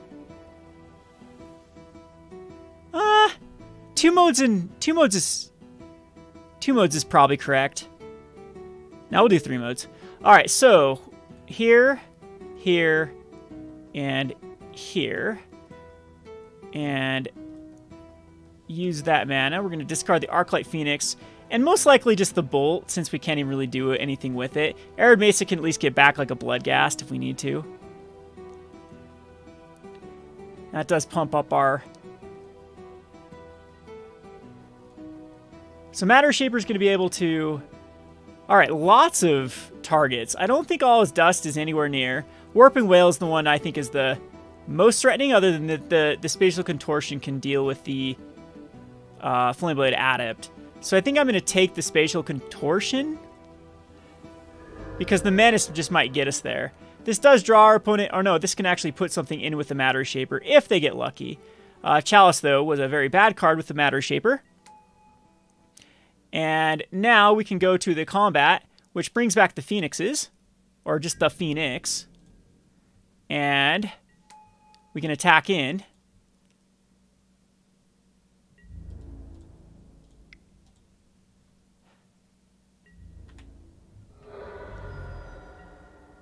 Alt plus Control Z is... I cannot remember how to... Like, I've been playing Arena for so long, I can't even remember. So it's Control Z that undoes. Okay, yeah. That's probably... That's right. And there is the scoop. So we actually won 2-0. We'll play one really quickly. And then we'll call the stream, because I really have to get going. But, yeah, and we'll unmute Arya, if Arya can behave.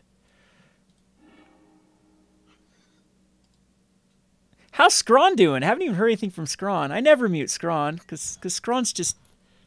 Yeah, I totally forgot he was even in here. I wonder if he just joined in and then walked away to do things in New Zealand. Scrawn just responded. Yeah. Yeah, dude, I'm just checking out the game while I'm writing and still working on the next article. And actually looking at maybe a few things to get to finish off some MTGO collection. I might give you a few games down the line. Fun. We want Scrawn to create videos. The third channel I want to create, which Tasty Snackies needs to be a part of. Hopefully everyone can start producing videos for it, and we can have different flavors of brews rather than just me. Because I know that I have my own pet cards for sure, and it's always interesting to see what, like, especially like Tyler and Scrawn can come up with, and Tasty. Except Tasty thinks that I'm playing Ravnica is a terrible set. I said it was warping, but then again, like you were saying, I'm playing in the scrub brackets, so like I'm playing against people who only have Ravnica cards. But I'm piloting a blue-black control list right now, and I just finished playing against blue-white, and they fucking beat me with Psychic Corrosion. It was in their main for game 1, so fun, very fun. Yeah, I've been noticing like the arena's all over the place with decks that are being played. There does seem to be a lot of Izzet. I think just because Izzet is pretty, like most of the cards in Izzet are from Guilds of Ravnica. Well, that Path to Exile actually kind of helps us. I actually took a look at Seth's list that he just posted recently, built around Beast Whisper, and I changed it around and made it like a green-white mid-range and threw in Venerated Loxodons and March of the Multitude. Or I actually added in black so I could play Find Finality and play Assassin's Trophies out of the sideboard. See, I'm not a big fan of Assassin's Trophy in Standard. If the format kind of slows down and actually has a lot more mid-range threats, then of course it's a great card.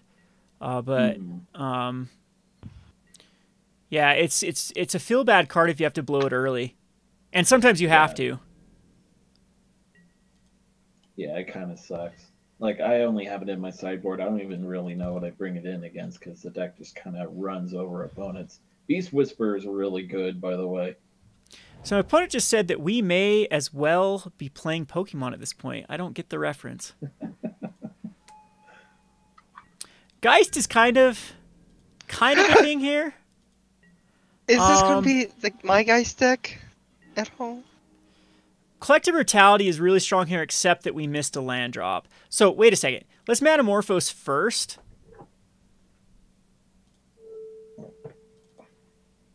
And hopefully we can hit a land. We did hit a land. Okay. So, now I can go Collective Brutality. With 3 modes? 2 modes, because I can't target the Geist. I want 3 modes, though. 2 modes is fine, though. Here and here. And we have to spend another mana, and we'll discard a Bloodghast.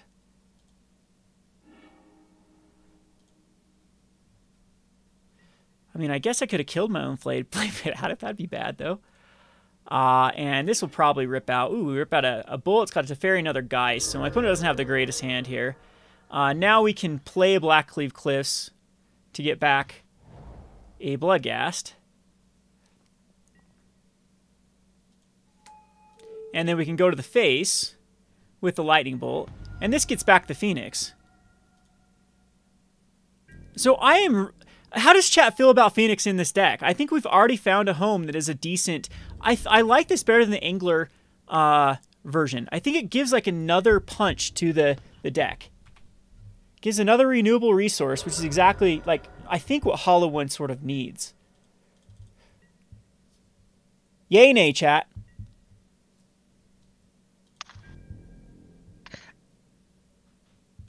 I like anything. I'd like to see the. And I'll put the deck list up in the description after this, and so people can kind of see it and mess around with it. I mean, this is Hollow One with Phoenix and Manamorphose, like literally, and a little bit heavier on the. Can't go Settle the Wreckage here. Do we just win? I mean, we might as well Goblin Lore, because it Flameblade Adepts, and we did find a Bloodstained Mire too. That's insanity. Okay, because we get back another Bloodghast, and so. Do I want to go another Goblin Lore? I mean, this is overkill at this point, but might as well. Unless my opponent's playing a white fog. You never know these days. It isn't modern. But look at the damage output this is capable of. It's a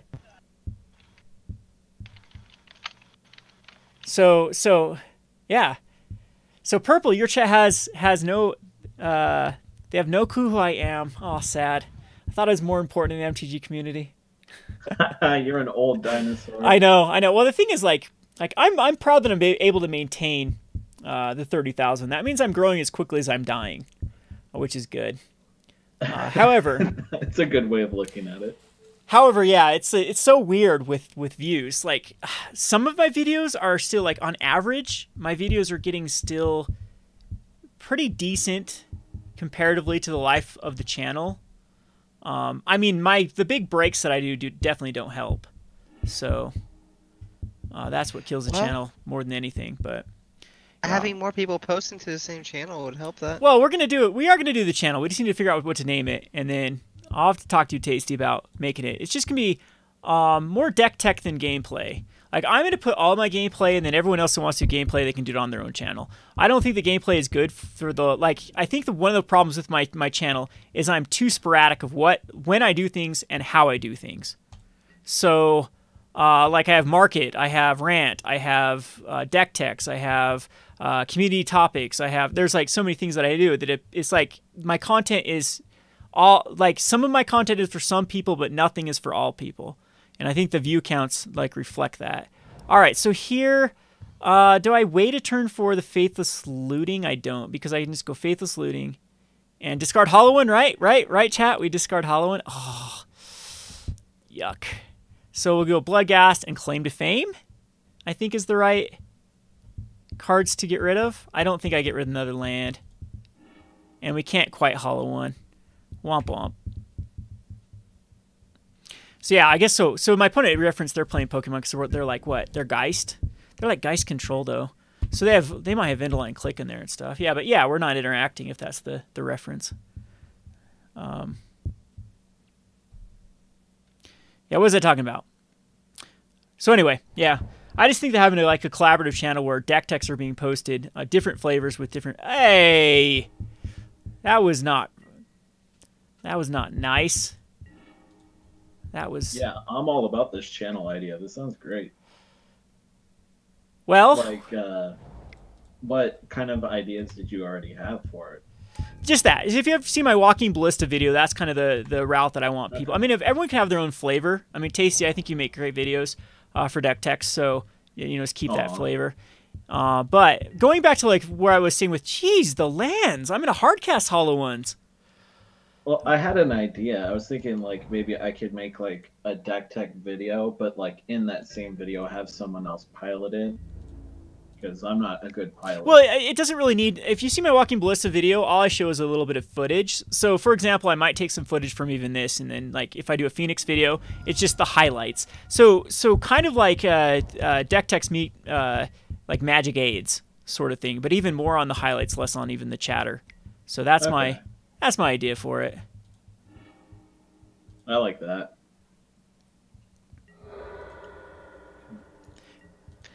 Yeah, I get to use Sundial the Infinite with all kinds of... What's up, Yeti? Guys. I'm making you lose your sleep? See, I'm a half an hour over what I said I was going to stream for. But I think we're pretty much controlled out in this game. I'm going to crack a Arid Mesa just so I don't have to have any more of these lands. Can I go to the end step, please? Okay, I'm going to freeze. Okay, there we go. Everything just moves so much slower on MTGO. Oh, this software's awful. Look how, I mean, the lag. The lag. Oh, hey, I actually got a question. How do you auto yield on Arena? Because you can't. You can't auto. It's annoying as. Yeah, it's horrible. I'm pretty sure this Burning Inquiry is gonna get. This Burning Inquiry did not get countered. All right, so at least we can get a Hollow One out. What I get a land in what? 2 lands. Ooh, lovely. All right, we don't have lots of lands left. Because Kevin, remember how I said I was working on that Soul Sisters deck? I had 20 life gain triggers with 3 pride baits just now, and it took me 20 minutes to resolve everything. fun. Yeah. Yeah, they definitely need to have like yields like MTGO. Yeah, there's some platform things that have to change for sure on MTG Arena. But like one of the main reasons that I have against MTGO is look how clunky the software is, just in like the lag, just like on clicking things, and there's very little they can do to upgrade MTGO. They're working off an old platform with old programming, and it's as far as like anything from latency issues to, wow, I was gonna blow it on a hollow one, huh?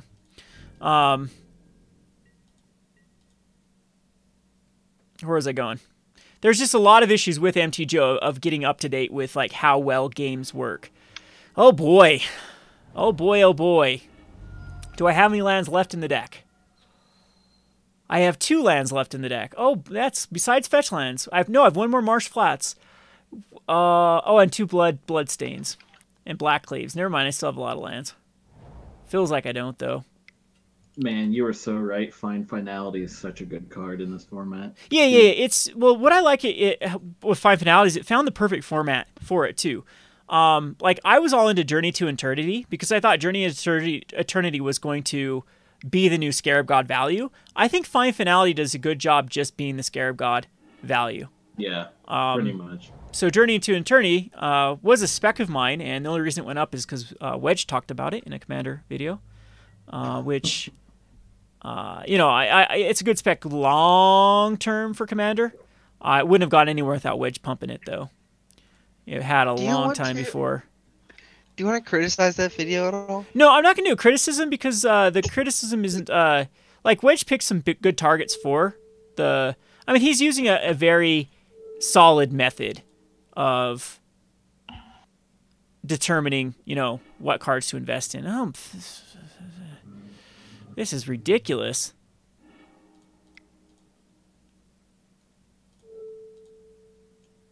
I don't care at this point. I just throw out a Collective Brutality. Yeah, I'm scooping this one. I'm not going to play a Teferi for like 9 turns.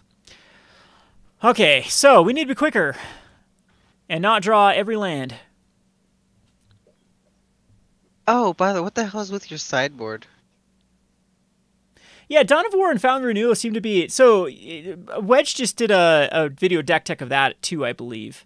I don't have a sideboard. That's what's up on my sideboard. I was too lazy to build one. So, I'm like, ooh, Angler or Flameblade Phoenix could go in this deck, but I decided to go heavier on Collective Brutality and Claim to Fame. So, those were in here until I put in Claim to Fame and Collective Brutality instead. So, again, they're options.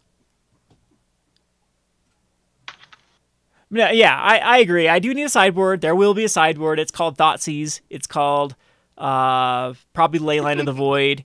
It's your typical stuff. I just didn't want to. You don't need a sideboard to really evaluate the power of a deck. Modern sideboard is definitely hating out other decks that are... I mean, I guess this is... What is up with 18 lands and the 4 landers in almost every opening hand? I mean, statistically, that's pretty good because we don't have a lot left. But this is kind of slow. Well, I'm just gonna go Blood Crypt into play tapped and call it good. You know what? I might just we're Marsh Flatting this and getting rid of another land so that I can be down even less lands. Well, Marsh Flats into a Blood Crypt, and I can be done with these lands. But yeah, I'm pretty sure that Phoenix is gonna be very good in Mardu Pyromancer, and I'm pretty sure it's going to be very good in a Thing in the Ice version, too. I mean, in fact, you could even go a Blue Moon type of deck with... But Collective Brutality seems good. Pack Rat still seems good. You don't even have to be running red with Phoenix. I mean, Manamorphose, though, just really wants you to go red. Or green. You never know. You could go like a Traverse version. I'm done. GG, we're scooping it. This is ridiculous.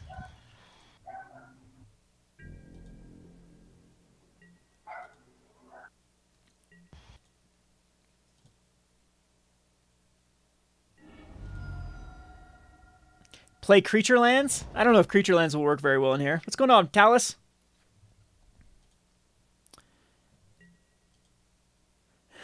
Cut all my lands and go to 0? I mean, I feel like it. I think we just would need to run, like...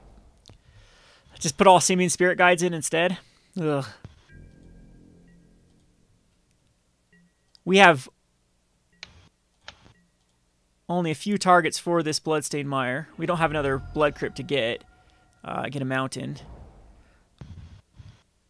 So that's 7 out of the way. The problem is, like, control is now... Okay, quit fetching because it's going to give lands on top. I mean, I could go for Manamorphose. This is just such a feel bad.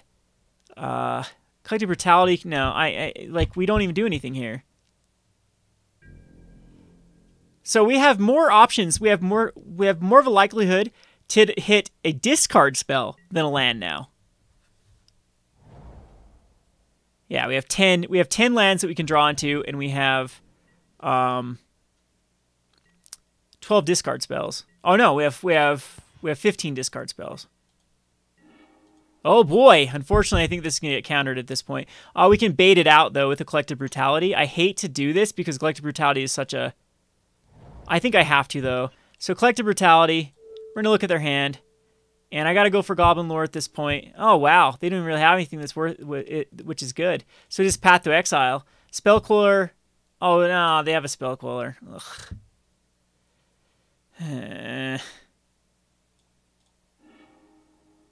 I mean, I still believe I go for it.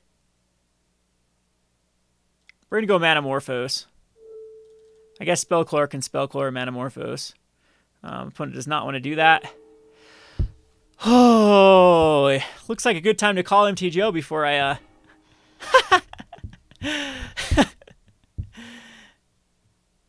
Oh boy.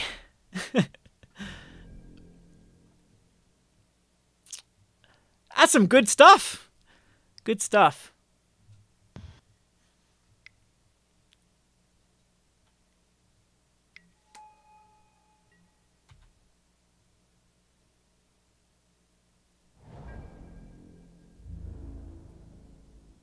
So we know what's in my opponent's hand is Bolts and a Teferi. What was the other card? 2 Bolts, a Teferi, and there's one other card. This Claim to Fame still doesn't even have a target. This is insanity at this point. There are not many dead cards left in my deck at all. I can hardcast Phoenixes. I can... And now Teferi's out. I don't think I can really do anything. But yeah, when you get up to 8 or 7 lands, and we have what, 3 in the graveyard, so 10 lands. We have 8 lands left in the deck out of 42. I think I have to bolt this off.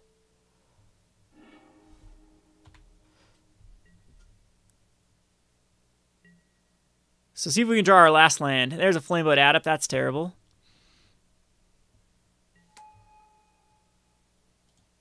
I don't know why I played a land there. Caught myself right as I was playing it, but it's frustration, that's why. Because we're going to actually, Fight with Fire is actually in this deck, and once we get up to 9 mana, we can do 10 damage to our opponent. So that's why it's in here. That's sarcasm, by the way.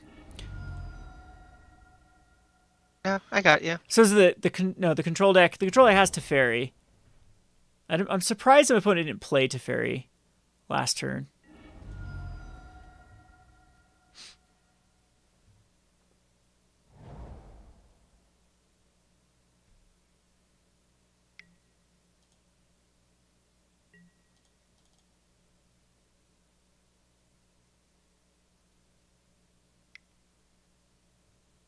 Oh, it's 11 lands we had. So Teferi comes out, and it has Lightning Bolt to protect Teferi. So... And draws a card. Man, Teferi's more broken in Modern than it is in Standard once it's out. Because I think we're pretty much controlled out. I mean, I haven't played against Teferi in Modern. I quit Modern way before Teferi came in. But is there a way to beat Teferi at this point? All you players that have played... I apologize for this crappy last 2, but I mean, Phoenix doesn't do anything.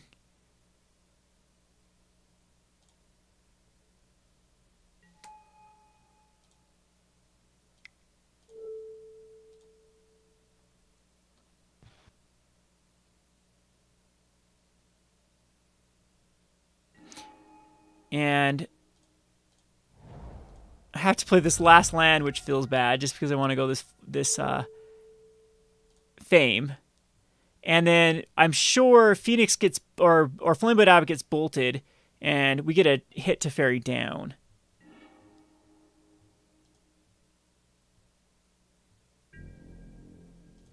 Because we do know about a Lightning Bolt.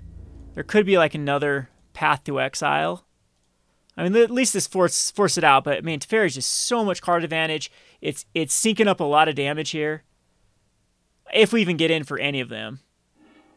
So there's the Bolt, and the Phoenix does at least do some damage to Teferi. So I guess my opponent has to draw into something to protect Teferi here. Spell Queller kind of can.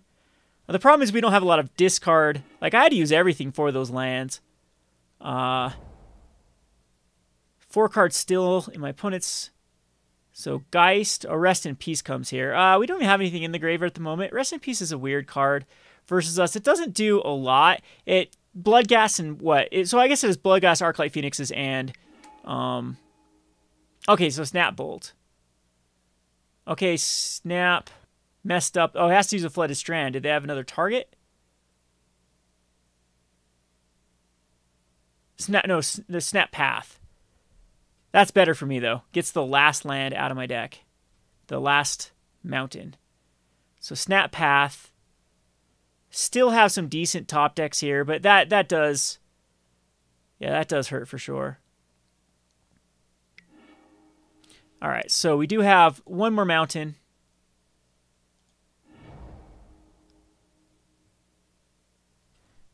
And I believe we have five lands left in the deck. So...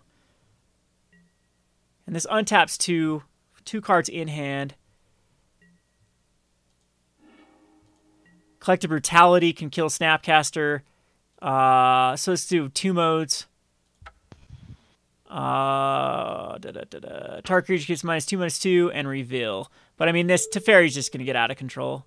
So here, and discard another land.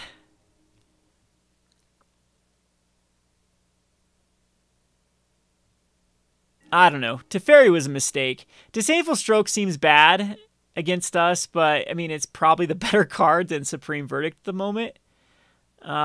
Disdainful Stroke counters us. It doesn't matter. There's no way we win this, and I'm done. I'm not playing against Teferi. And this is all for funsies here, and I don't feel like being ground out by it. We don't have a lot of lands left, but I mean, what's best case scenario? Phoenix gets killed. Our opponent's still drawing a card for every kill spell through Teferi. I don't think it's going to work. I don't think it's going to be able to grind through. So, yeah, that card was a mistake. I can't. That's one of the, like everyone talks about how much they love Dominaria. Just Dominaria. All I hear from people is what a wonderful set Dominaria was.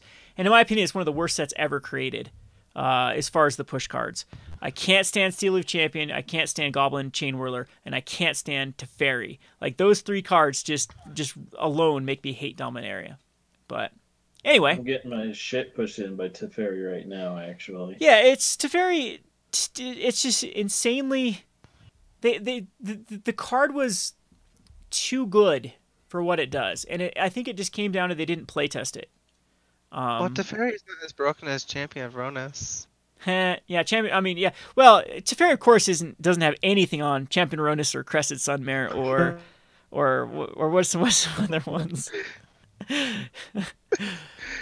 I don't think people get the meme in the. Scron likes his cards. I think you're the only one holding on to the Champion of Ronis meme. Yeah. Oh boy. Yep. But anyway, well, the thing is, like, Steel Leaf, the problem with like Goblin Chain Whirl and Steel Leaf Champion were cool for Modern. Like, I know to create cards that are powerful enough for Modern, you have to push them in Standard. However, like, I would like them to find time periods while maybe those are bad to throw those in. So maybe throwing in Chain Whirler when multicolored Standard is where you want to be with bad mana. So that, of course, would say, okay, we're not going to play Chain Whirler. Unfortunately, Chain Whirler is really good mana in Ixalan and Kaladesh, and then it's insanely good mana now in Guilds of Ravnica. And we also had an extremely hyper-aggressive format where Chain Whirler was just really good at clearing the board of anyone that's trying to stabilize versus burn, and leaving back a 3/3 for striker that actually traded really well with like Jadelight Rangers and even hostage takers, things like the first strike on that did a lot of work. The problem with Steely Champion was Llanowar Elves. They printed Llanowar Elves with Steely Champion, and then I don't know why they didn't get it. Like, okay, why is anyone going to play any other way with green rather than try to go Steely Champion or try to go Llanowar Elf into Steely Champion?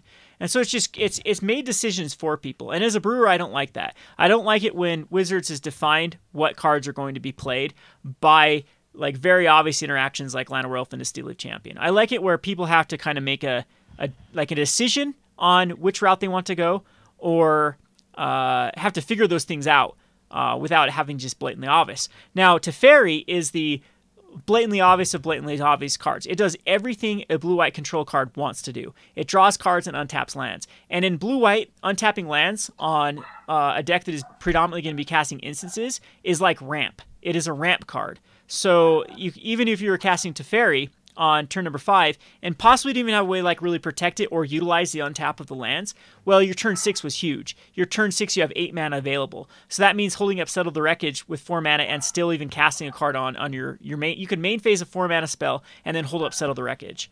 Or, main phase another threat or a card draw spell and then hold up a counter spell at that point. Like a hard counterspell, not a soft counterspell like a Disdainful Stroke or a Negate or an Essence Scatter. A hard counterspell, a 3 mana counterspell, and it just puts control players in a duh situation. They're going to play Teferi. They're going to go into white blue. You're going to see a lot of Dimir just splash for Teferi. You're seeing Jeskai right now splash for Teferi. Literally, a lot of the Jeskai lists, Teferi is like one of the only white cards in it, or one of the only red cards in it, blue cards in it. No, she's not in the blue cards, that's the whole thing with it. It just really pigeonholes people into the way they play Magic, and then it creates those very repetitive. And Teferi's not really fun to play against. That's the problem. And the tuck rule, where Teferi literally can be the win condition by itself by making your opponent mill. So yeah, that's kind of my beef against Teferi. I don't like it. I think it was a bad card. I think it's too powerful for standard. I think that those 3 cards are above and beyond like better than the rest of the cards in Dominaria or in that time period. I was really okay with the other. Bandlish Marshal's fine.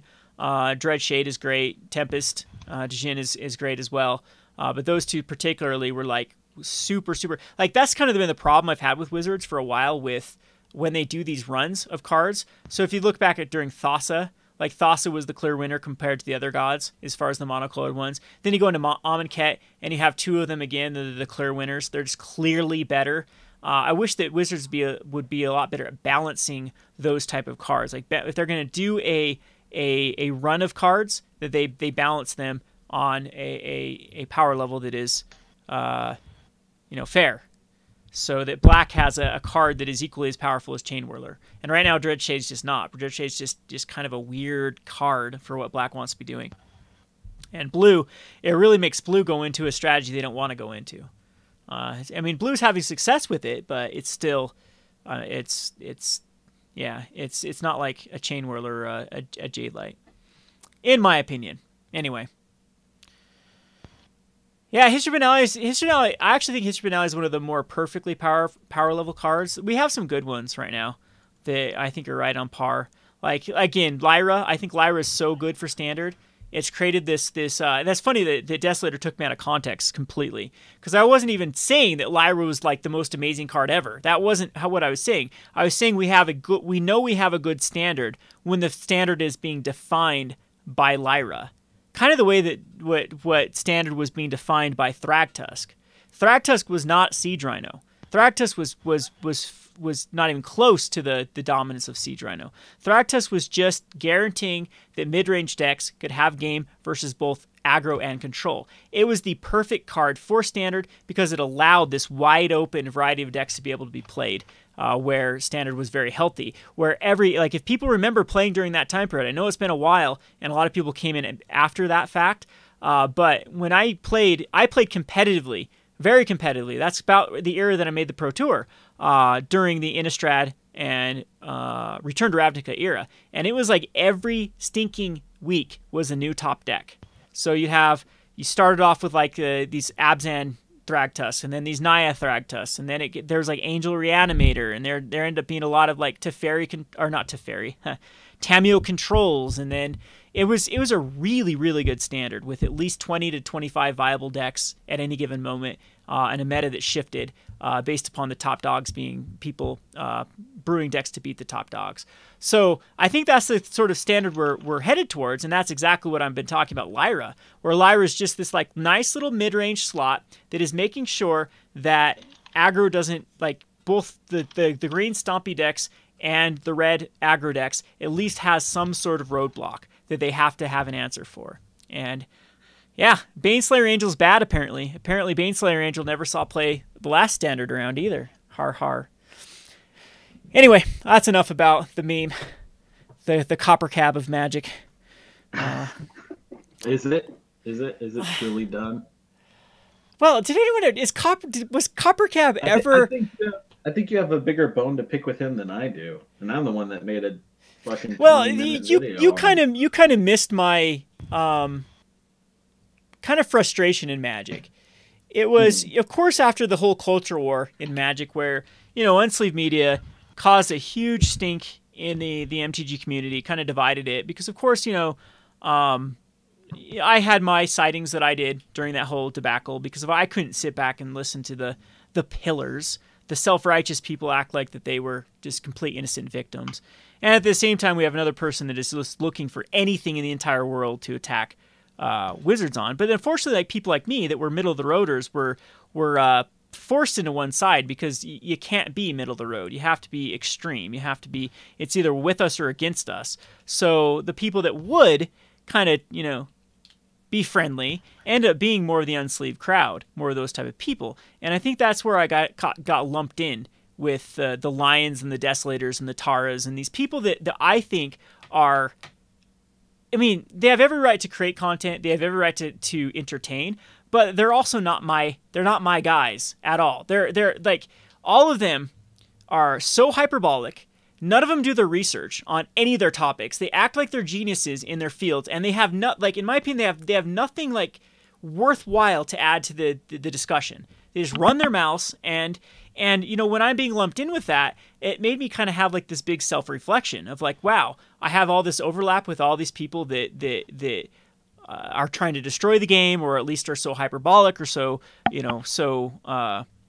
just drama, or again, and drama can be fine if they research it. It's just the spread of misinformation like crazy. In fact, I just went off on some person on Twitter because I was sick of it, and I don't think they deserved it. Well, I don't know, because they I don't know what their undertone was about when I opened up a pre-release kit, and how that was against the rules because they're a store. They work at a store and they know. And I just lost it at that point. I'm like, okay, so I'm gonna have some other brat tell me what I can and can't do with products that I know what I can and can't do with as a store owner. Someone that has read through the entire WPN and is specifically asked Wizards of the Coast if I can do this. And it's just that thing that I can't stand. All this spread of misinformation over and over, and again, it just doesn't. It's embarrassing, and it's embarrassing being lumped in with them. So that's my big beef with them. That's how I get when I watch Unsleeved's videos. Like, yeah, I can't tell if like a lot of it, whether or not he's being intentional or if he's just rushing to get a video out for the day. And that's what I feel like a lot of these YouTubers' problems are. Is they're just trying to like, and not just YouTubers, but just a lot of content creators in general are just trying to push out content consistently rather than with quality in mind. Yeah, and Jeremy's a good friend of mine. And I don't agree with all of his content. And yeah, especially there's been a lot of things, the card quality, the judges that I'm like, okay, I think we need to do a little more fair and balanced researching than go completely black and white. And that was my issue with those two specific topics completely. But I mean, at least I have respect for the guy as a human being and as a creator. Like a lot of these other ones I've mentioned before, like again, you keep getting in this drama stuff where it nothing good comes out of this, but it seems like every stream it gets brought up and then people escalate it. And then it's just like, I'm a very opinionated person. I have, of course, yeah, and my community is like, I always like try to bring people into my more intimate ideas and stuff. Maybe that's not the right way to phrase it, but like I know I can be a lot more professional, and I know my channel would grow a lot more if I'd quit, you know, lighting fires with stuff. But it's hard for me to just sit back, and I almost feel kind of like the content cop of YouTube, where it's like, oh, come on, this is complete hogwash here. Like, do a little, before you spout your mouth, just do a little bit of research. Just do a little bit of, like, try to find the gray. Quit going so black and white with everything. And, you know, I have a lot of respect for even, like, you know, what a lot of our side, you know, can't stand. Oh, like Wedge. If Wedge does a great video, sure, Wedge made a great video. Like, I'm going to do a critique on his market video, and I think he did a good job. I think his picks were pretty good. He missed some things. There's some blatant things that he missed, but as an amateur person that's trying to, you know, get their feet wet with the finance video, it was a fairly good job with a fairly good amount of research, with some good advice, and yeah, it had a lot of self-fulfilling prophecy, which now I'm sure is going to get a lot of patting on the back, like, look at a finance genius I am when I did a spec on something and mysteriously it was bought out.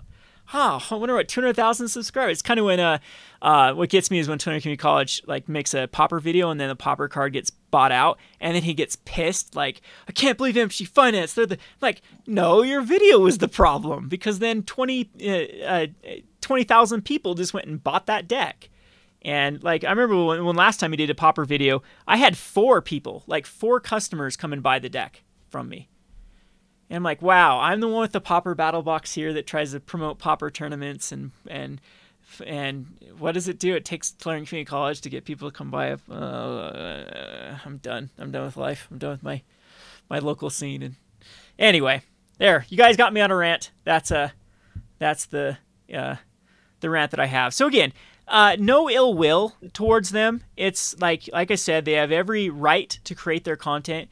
And I've been friendly with most of these people in the past. I've appreciated a lot of these people that I've been critical about as people. They've had my back in the past for sure, but it just gets really, really tiresome having to, like, almost guilty by association type thing when you guys know what it's like when your friends say stupid crap and then you're left with, like, well, I got to defend that. I had this friend named we'll change his name. We'll call him Max, just in case he might ever see this video. Max used to pick so much fights at school, and then I would end up having to get in fights because he wouldn't stop running his mouth and picking fights for no frickin' reason, over nothing, and escalate things, and it was so tasking at time periods. I'm like, you're on your own. You can get your head slammed in the locker. I'm not gonna, you know, stick my neck out for your own. That's what it kind of feels like with some of these people in the MTG community. It's like, okay, yeah, you started a little war, and have nothing to back it up, no research. You're just literally attacking wizards for no reason here. You're on your own on this one. So, yep, I guess I really am the independent of independents now, because I've burned a lot of bridges for people that used to be pretty friendly and pretty collaborative. So, well, what are you gonna do now? You're gonna have to rebuild a new community from the ashes. Well, I've never really cared anyway. That's the whole thing. It's like, you know, I know I have a niche of a community, but I think a lot of people do appreciate that it's, you know, you get what you get with me. You don't get someone that's trying to save face or whatnot. So anyway, any other questions, comments? We're an hour over when I wanted to actually get this done. Kefron is still my main ship. Kefron, are we fanficking over here too? Yes. Can you not fanfic? Kefron, that's hilarious. I actually, Seth's a good guy. I think that most of the time, like I've had some pretty heated arguments even with like the Jeremys about, like, wow, you're reading way too much into that tweet. I've gone to bat for that guy. So hopefully he appreciates it. I like him like him as a brewer. He's a good person. Too bad his daddy won't let him play with me. I'd love to play with Seth. All right, I need to get a copy of Romeo and Juliet so I can just start quoting things from it again, because for real, like, I can't even, like, people are on this ship now. Got one person supporting it. You're done. Yeah. Yeah. Well, anyway, Fan. I appreciate Mute you again, too, Chris. fan. I appreciate Scrawn and sometimes Arya. And Tyler's even on here. What's up, Tyler? You need to get over here and brew some stuff with us. Since the shop's dead, since we might as well close the shop down and be a studio. Oh man, our area is so. It has rained for the past 2 weeks straight though. We have snow on the. We have snow. I got snow. Yeah, I could go throw a snowball. This is awful. Well, you're pretty high altitude though, aren't you? We don't get snow this early. Strange. Yeah, it's like late November we get snow. We rarely get snow this early, but yeah.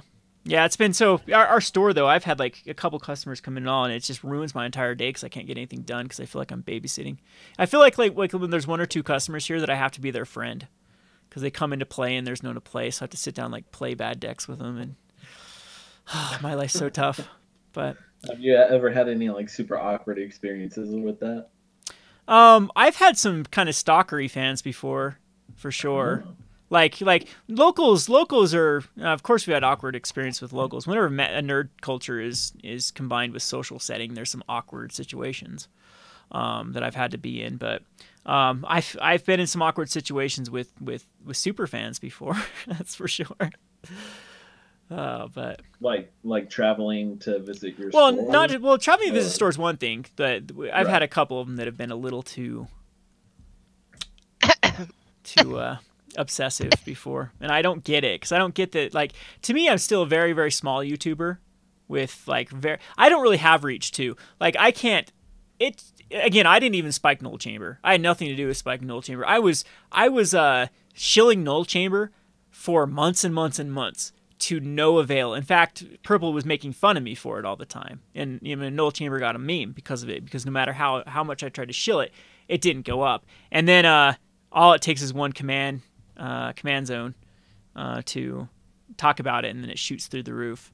So you can see I don't really have the influence that some people do. I go to the GP and I probably meet 40 people through the GP. Maybe 40 to 60 people recognize me at a GP. So that's a percentage of a percentage. Cool. Yeah, it's awesome. It's awesome to be recognized and have fans, and it's great. Like it's kept me going for sure. But it's nothing like people might think it as that. It's like huge. Oh geez, Chance, appreciate it. Chance, long time. Haven't seen you in Discord for a while. We'll have to. How's your game coming, by the way? He is right. You are a hot piece of ass. You just wait. Other than that's another thing. That's why I said I was going to get going at 10 because Arya can attest for this. I tried to get my life back in order because I have this really bad between. I'm never going to be someone that's going to use mental illness as a crutch or things like that. But I do have some pretty bad ADD as far as like real ADD, not ADHD, not wastebasket ADD, not everything you'll hear about all this junk on. Was it BetterHelp? The BetterHelp drama going on right now. All that sort of stuff. Like, don't get me ranting about psychology and mental illness, because a lot of times mental illness, I can't stand hobby illnesses. I call them hobby illnesses because people think they have something, so they pick it up so they can tell people, I got this. But I absolutely have the traditional sense of ADD as far as like long-term projects and long-term goals are very, very hard for me to keep my attention span with it. And it's kind of the same thing with energy levels and mood and stuff like that. When I was 18, I was diagnosed with bipolar disorder, which I'll fight that diagnosis because I don't exhibit. Well, first of all, bipolar disorder has a bad rap because it gets lumped in with a condition called borderline personality disorder, which shares a lot of symptomatology, but has a very different root cause. And then, to make even things more complicated, bipolar 1 and bipolar 2 disorder are very different. And the thing that I was diagnosed with bipolar 2 disorder was seasonal affective disorder. Looped in with it. So I definitely have seasonal affective disorder, and I definitely have this long-term ADD problems of being able to stay on task. And I get super bored with projects. The starting of a project is so appealing to me. The finishing and follow through with a project is horrible. So I've been researching a lot of ways.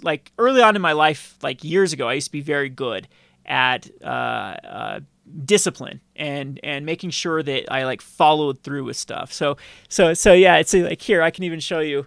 Here you go. Here you guys can see I've been making these dumb little 3x8 cards and writing down everything I need to get done today and like a schedule to do it. And this is the type of thing to do it. So this is a little reminder checklist. So Monday, I need to clean my room, the hall, and the bathroom. That did not get done. And then I was going to work out on my chest and back because I am still serious about becoming that hot piece of ass so that I can cosplay that cosplay character and then get thrown out of the GP for being too sexy. And then Market Monday and the Market Monday recap. And I was supposed to import all Cardsphere TCG Player into Cardsphere, figure out how I can do that. So that was my to-do list. I've been writing those things down. It's been going pretty well. But man, I've been off track again. I've been not getting everything accomplished. But all those sorts of things, like if you have a disability, and I'll say that like that because that's how I feel about that type of stuff. Like the best thing of it is to really take control of it. And for me, that's what has to happen. Like I have to do things to where I hate schedules and routines. So therefore I must force myself to do a schedule and routine. So I was like, I'm going to be home at 10 o'clock and I'm going to be in bed by 11 so I can get up and actually do my things that I need to do, come open the store, get all the other videos done because I have a lot of videos that I'm supposed to be working on right now. I've got a whole list of this stuff and like so many things. Well, then what are you doing here? I'm having a fun. Hour late. I am having a fun discussion with my friends, my pals, and I'm on a roll. So, yeah. Don't be so harsh on him, Tasty. He needs come on, this. Tasty. I haven't talked to Tasty in forever. Yeah, that is true. I miss you so much. Dark. It hurts sometimes. I've been dark for a few weeks. I've been super busy. I've been traveling the country. That's where I've been. Because I had to go to Missouri to go to a friend's wedding, and then I came back, and that same friend took his honeymoon with his wife up here to check out the mountains and the beach and stuff. So my past few weeks have just been full of people, and I am an introvert. So I've been taking my time, just relaxing in my room, not doing jack shit. It's been great. All right, so I'm going to pull the deck list up here so we can actually look while we're talking, but yeah. Yep. How about you, Scott? How have you been? Scott has left the... I've been all right. I've had a lot of construction done around my place. We're renovating around here. Yeah, you're going into summer. I'm jealous. All right, so I'm putting the deck list up on the... Don't be, because melting here. Better be melting than have snow on the ground. I hate winter. I absolutely hate it. But all right, so there I've added the deck list. Man, we have 45 people watching me pick my nose. That's kind of cool. I appreciate everyone. Eventually I want to start the psychology channel, the kind of political channel. I know I'd definitely rub people the wrong way because I have some very, very strong opinions on stuff. Ethnostates? No, not on that. The opposite of that. I can't stand how tribal Utah is. Both cultures, both the counterculture and the culture of Utah are just so tribalistic. I can't stand it. They can't leave it alone. It's like someone leaves one of them for the other one. They go full-blown the other opposite route. And it's just be an individual. And dyeing your hair green and piercing your nose is not becoming an individual. It's just being one of the same. You're just joining another Borg. I made a nerd reference there. Star Trek, right? Haha. Look at me go. Yep. Anyway. Yeah. Any last comments? I guess anyone have any constructive criticisms about the deck or about me? Spill the beans. Spill the beans. The life, that's fine though. I can take off as many layers as I want in the summer. That's one of my favorite things in the world is just walking around the house in my nothingness and just scaring the neighbors. So I'm anti-heat. Can I move in with you, Kevin? That's a good way to get your neighbors. Where do I got a pimple going on? This? You saying this? This is if you're seeing this thing on my head. This isn't a pimple. I need to get it taken care of. Actually, it's a blood vein. It's bulged out. I can't remember the terminology, but they have to like fry it off. Oh, So if I were to pick this, sexy. I would be Kill Bill. I'd be bleeding everywhere. It would, and it takes forever to stop the bleeding. If I have another zit somewhere, I can pop it on stream for you. That's disgusting. Do you know that's funny? Like do you ever see that channel? The doctor that pops acne all day long gets like millions of views per video. I was about to say that's like a real niche market on YouTube. Are those kinds of videos? It's super gross. It's kind of cathartic though. It's like it makes you kind of feel good because there's yeah. I don't. Being purified. I was just thinking, you're not gonna make that another channel, are you? Kevin's purification, body purification. Good stuff. Yeah, I know. Well, I almost have a little bit of form of trichotilloma. There's a word for you. That's a skin picking disorder, is what that is. But I can't stand, like, if you see me, I have no rings, no watches, no accessories like that, because I can't stand non-clothing touching my skin. I can't stand it. It's like so calluses and zits and things like that, I also can't. It'll drive me nuts if I let them. But yeah. Anyway, that's wow. Who told me that? Who told me to pop a zit? Jeez, you guys are awful. I was about to say, because we were talking about summer, winter, I'm much more of a winter guy, mostly because of my skin, but otherwise, I kind of like, if it gets way too fucking hot, you can only take off so much, man. You can't peel off your skin or anything, but I don't know. I'm much more of a winter guy. I don't mind headphones. Like, headphones aren't that bad. Again, anything on the head's not horrible. Like, hats aren't bad. Sunglasses can annoy me a little bit if they're on too long, but sunglasses are great, especially when you're baked. I mean, people still know you're baked, but it's great. You know from experience? Plenty. Go ask everyone at my LGS. Yeah. Yeah, I don't know. It's just. What about Utah? How many users are in Utah? Is that common up there? No, I have a lot of them, but it's funny. I don't think it's like the local thing doesn't. I don't know why I've got a lot of Utah fans, because I don't live in an area that's and locals don't even know who the hell I am. There was a guy that came in that was like talking about all sorts of YouTube. He's telling me all these YouTubers. And then I'm like, yeah, well, I know who that is and things there. And then he had no clue that I had a YouTube channel, and I was like, cool, whatever. But I have some friends. I think a lot of people like keep in touch with me over the YouTube thing just because they knew me before I did a YouTube, because I was decently big in the kind of the Salt Lake scene for competitive Magic back during all the way up to, when did I move? I want to say. Oh man, I don't know. Would it have been Dragon's Maze? I don't know if it was past. Yeah, Dragon's Maze was, because that was the Pro Tour I went to.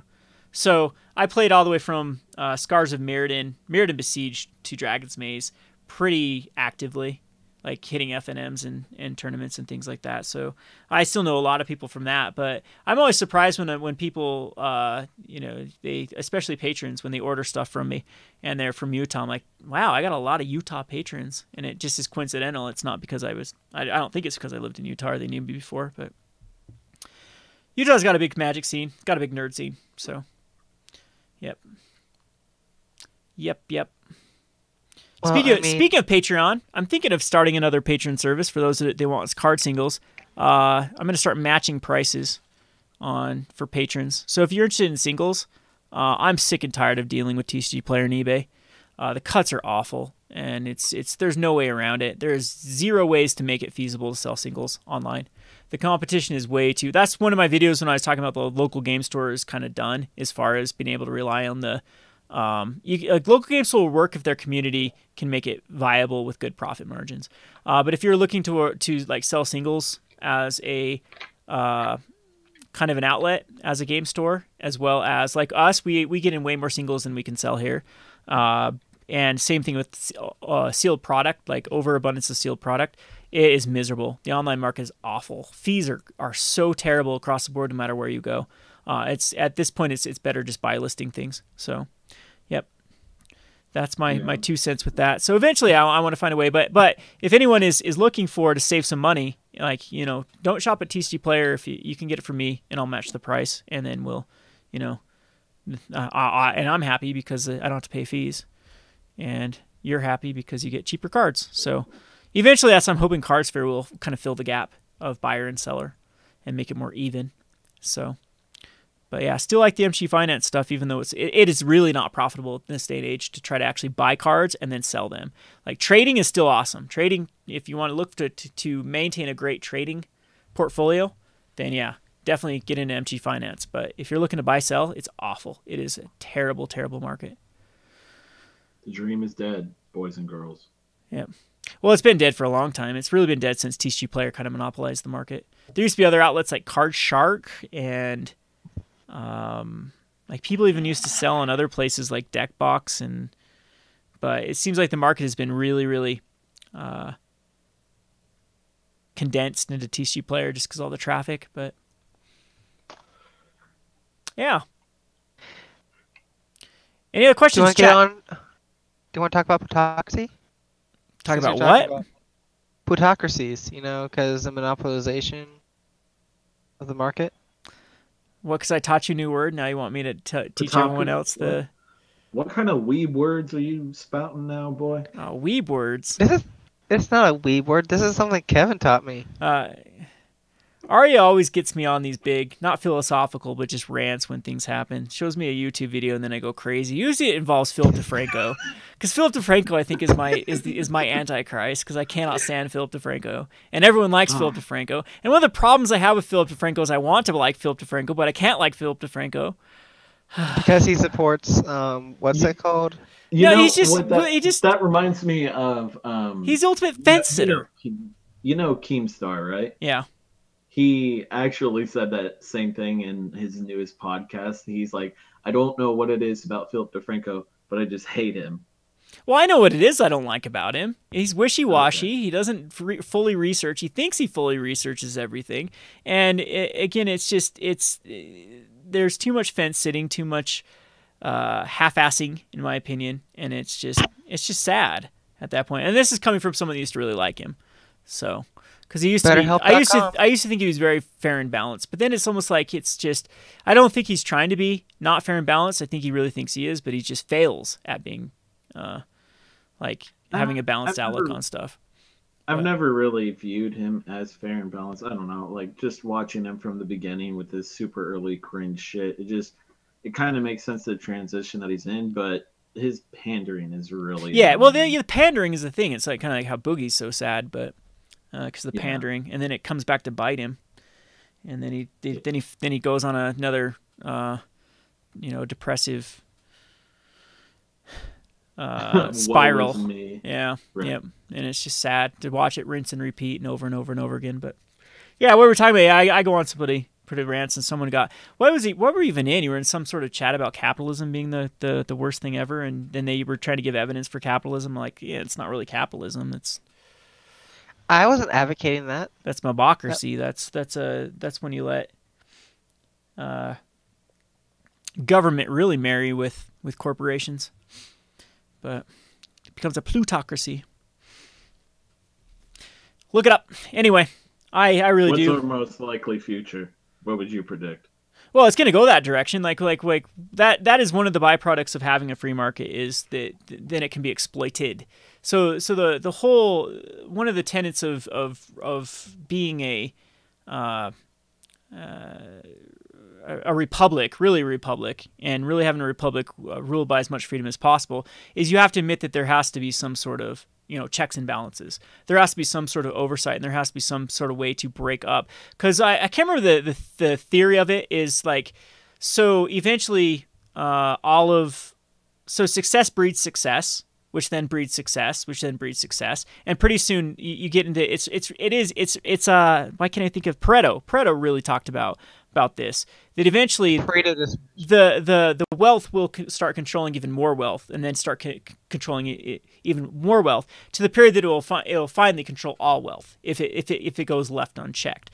And so there's some, but so I mean that's like when I hear the woes of society. I hear the woes of especially kids these days and age. They go through college, they get a degree, they graduate, they can't get a job, they can't get anything, and it's like they what are they supposed to do? And just can never get ahead. Or if you're born into extreme poverty, it's like it's incredibly hard to get out of it, because there's just, like I said, wealth controls wealth, it controls wealth, it controls wealth. And then years have gone in unchecked. This is what it's all gone in one direction. And that's just one of the realities of what happens with freedom, and especially economic freedom. But a lot of times the cure is worse than the disease. When you start trying to redistribute it, or try to really control it, like Pareto found that out pretty quickly, that the more regulated the society, the worse it actually became. That the wealthier actually even controlled more in this highly regulated society. But that also doesn't mean that, there has to be some sort of stops that takes place. Otherwise we get Rockefeller, or in the case of Mexico, we get Carlos Sims. Like, Carlos Sims literally owns the entire Mexican economy. And there's no way you can make a purchase without some of it, or the vast majority of it, going into his pockets. So there's some legitimate criticisms versus like wealth systems. And if we're going to make this more of a Magic related thing, it's kind of the same thing. Like TC Player doing this is like, eventually they're going to control the entire market. Is that good for the market, or is that bad for the market? Or how the Amazon deal is going. Is that going to be good eventually, or is that going to be bad for it? And unfortunately, with like economic pure freedom, this is what ends up happening. But again, but a lot of it gets enabled by the plutocrats. Is that a word, plutocrats, to talk about plutocracy? Rule of the wealth. That's a good word. But anyway. I looked into it a little more, and That's correct. So what you're saying is find a way to get rich before it's too late. Well, the whole thing is like someone explained it to Joe Rogan on his podcast. It's like, Joe, you're doing that with the podcast. Like, because Joe's like, well, why can't anyone else just go start their podcast? And it's like, because you exist, Joe. Well, what does that have to do with anything? Because people can't start a podcast because everyone's listening to you. So, and then since everyone's listening to you, that means that there will be less options, which will mean that someone else is just that wouldn't be listening to you is going to listen to you, because there's not an option that would have existed if you didn't exist. So, again, success breeds success, which then ends up controlling all success. And it's just, again, it's the reality of stuff. And it, again, I'm a big observer rather than someone that's like, we got to do something about that. We got to smash the patriarchy, down with capitalism type stuff. No, that's not. The solution is, or the cure is often much worse than the disease. And it just requires, a lot of times, societies figuring other ways out of it. Monopoly laws were good ones, like they put a stop to Rockefeller and some of the stuff that happened there. That's why, I lose my libertarian card very, very quickly when we talk about, especially inheritance tax. I think inheritance tax is actually too loose. I think that it might needs to be, because one of the worst things for economies is when a super wealthy person that was good at generating wealth, like Bill Gates, for example. So Bill Gates gives all his money to his kids, and his kids have no clue how to manage money. And a lot of times they're like, well, we have enough, and it just sits and rots and doesn't even do anything. It just sits in, possibly a bank account and stuff like that, but it's not really moving the way that money should move. And sometimes that's a big strain on economies and things like that. Or it gets dumped back in on what we call broken window fallacy type expenses that aren't like net building to economies. They're just like net destructive to economies, because broken window fallacy is something that everyone that studies economics should really, really learn. It's one of the things that why I can never be a Democrat, because Democrats really believe in broken window. Like a lot of the things of the social programs, a lot of the wealth redistribution, a lot of the concepts around the Democrat platform can be easily criticized by the broken window fallacy. The things that FDR did, building roads to nowhere, slaughtering pigs for no reason, just to create less pigs so that competition can be, farmers can actually make money on pigs.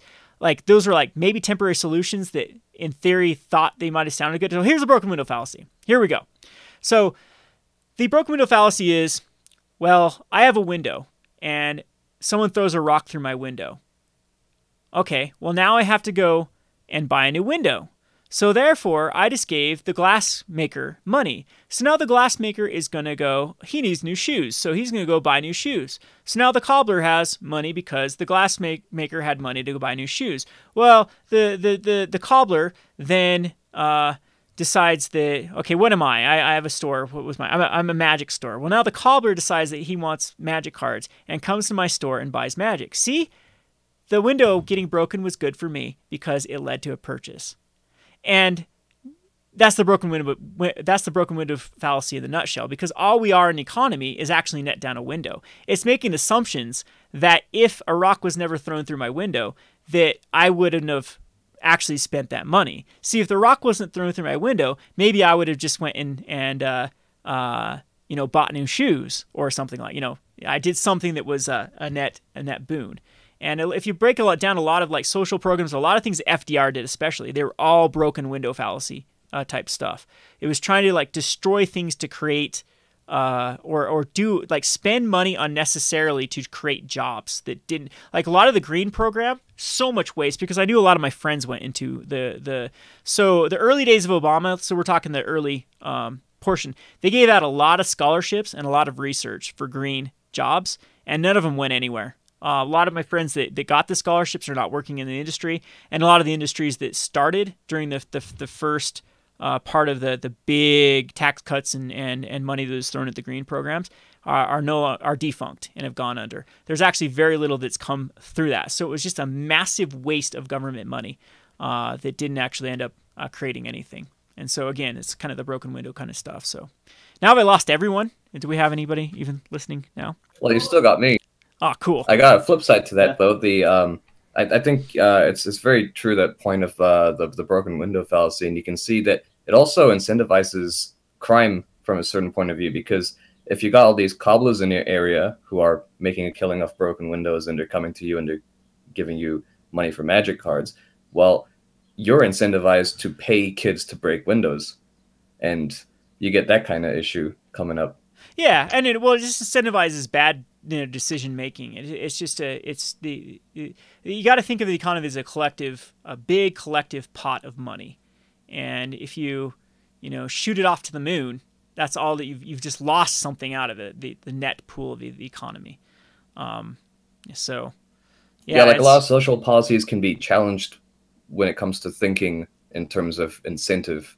Well, it even comes back to a little bit something like immigration and even finer, like even more controversial stuff like that. So a lot of like even Republicans, both Republicans and Democrats, a lot of them are somewhat united that bringing in more workers is a good thing for the economy. When actually you look at it, it's like not really. It's like these lower end jobs that are being filled don't really work towards the greater economy a lot of the times. It's just they end up being like a net down on the overall growth of the economy, because then it's another mouth to feed. It's another for something that might not have been needed to be fulfilled in the. I mean, this is something that's hard to talk about, because then it starts getting into the R word, big time. The racist and stuff like that, and it's like I'm not specifying where they're coming. If we're bringing more people for low skill, low pay stuff, it doesn't matter where they're coming from. Ireland, they could be coming from France, they could be coming from Germany. It doesn't matter where. It's not a net boon a lot of times on the economy. It's just another mouth to feed type thing, and a lot of people just think it's like because they see it's another taxpayer, so it's good on for the government. No, it's not really. That's not how it works, and. Unfortunately, a lot of people can't make the big boy decisions here. They can't just be brutally honest with how the dog eat dog reality of life works. Where, everything is so feel good in politics now. It's so people don't want to make the tough decisions. They don't want to. Sometimes you got to tell people that they should quit. They should quit pursuing their dream because their dream's not helping them. It's like the kid that wants to be a pro basketball player. It's like, all right, well, how long do you let it, let that fantasy go on before you have to be the cold, hard reality saying, nope, maybe you should look at that accounting degree. Maybe that's something. So it's kind of the same thing. We got to look at it as a whole society of where. So, like I said, there's a lot of things that I agree and disagree with a lot of the political spectrum right now. And it's sad that if you even slightly agree with one policy of one particular political faction, then you're branded as the bigot, the uncaring, and it's just sad, because it's like we need more people to we'll bigot, call the uncaring. Call the hard reality of things, and do the adult decisions. Put on the big boy pants and do the adult decisions. But anyway, that's that. But that's where I stand as far as like, that's why another reason why I really like finance in the market. It just kind of goes with the territory of kind of I have this libertarian streak to me for sure. So that's kind of like Magic was a happy accident for me, going on that. And I wouldn't actually wish this on anybody. Like, the reason I've been able to make Magic work is just a bunch of, hard work's one of them. A lot of luck, and it's still not a glorious living. It's still a grind. I still have to get very creative of how I pay my bills, and I am still living on basically the poverty level of life. I don't have a lot of savings. The store doesn't have a lot of capital. Like, if we were to sell the store, it'd be a nice little payday for sure. But it's not something that is a huge asset. I still drive a 2005 Honda Civic, and it's paid off, and that's it. And that's I can pay all my bills and play Magic while doing it, and it's good for a single person. If I were to get a family, there's no way that I'd be able to make this work. I'd have to go get a real job. I'd have to go pursue that sort of stuff. Now, what I'm doing is I'm banking on the fact that, and I'm very proud of what I've been able to accomplish and how I've been able to, adapt through losing sponsorships and, losing other venues, and still adapt and still make ends meet and still continue to week after week, month after month, grow kind of my net worth and the value and things like that. But it's something you'd have to have a specific lifestyle for. It's kind of like my little brother. He lives to rock climb, but he doesn't have anything to really show for it. But he's having the time of his life because he just works his job, takes off some time, goes and like last year he worked on a farm by Yosemite so that he can pick crops in the morning and then go climb at night. And it's nothing glamorous, but for him it was a good lifestyle that he found fulfilling and whatnot. And it's kind of how I feel about Magic. It's like, yeah, sometimes like a couple of my buddies that I used to play Magic with clear back in the day, like the one that actually started me in Magic, he came into my store. He was visiting, and I know he's probably worth $1 million by now. He's my age. He works in the oil industry, and has a family, has 3 kids. And I thought, and some days I'm like, man, I really wish I would have got my act together and I could be in that position. And then I think that sometimes, more than often, I bet a bunch of these people are actually sitting at home with their 4 kids and their wife and their 80-hour week job or whatever, and dreaming, man, I wish I'd have gone Kevin's route and been able to whenever the hell he wants to go fishing or whenever the hell he wants to stay up on a stream at 11:30 at night can do so. So I mean, everything has like life choices and payoffs and stuff like that. Yeah, I need to get my act together and really start putting away some savings. Even when I have like I had a dental emergency and I was like, oh crap, I don't know if I'm gonna be able to pay for this. I might not be able to get the work I need because I don't have any. And thankfully, it ended up not being as big of a deal. I did have to cancel GP Dallas though. I was planning on flying down to GP Dallas and I have a brother there. And then because of my lifestyle choices, I couldn't have both dental work and GP Dallas. So of course I had to make the adult decision and cut the unnecessary expense out of the way. So again, it's not glamorous. It's definitely something that I wouldn't tell anyone else to try to follow my footsteps, because YouTube is awful to try to make a living at. It's the ad revenue I get from YouTube per month is in the hundreds, not even, it's in the low hundreds, like $300 I think is usually what give or take is what the YouTube ad revenue gets. So it's not glamorous for there. And then everything else needs to be done, by the daily grind. And how I do that is just finding opportunities to be a salesman, basically. So yeah, it's not glamorous. So it's a big step too from when you go from where I'm at and then something like Tellurian Community College. I think a lot of people kind of fall by the wayside. I think that's what you're kind of starting to see like Aether Hub go through. I know he finally gave up and got a real job and that sort of stuff. But yeah, it's really just the position in life that I'm in that's been able to maintain this sort of lifestyle. Like that's why I don't feel for the pros a lot of times too. These are decisions that maybe that playing a game isn't the right decision they should be making for their life. If so, then they need to find other means. Magic used to be a rich kids game.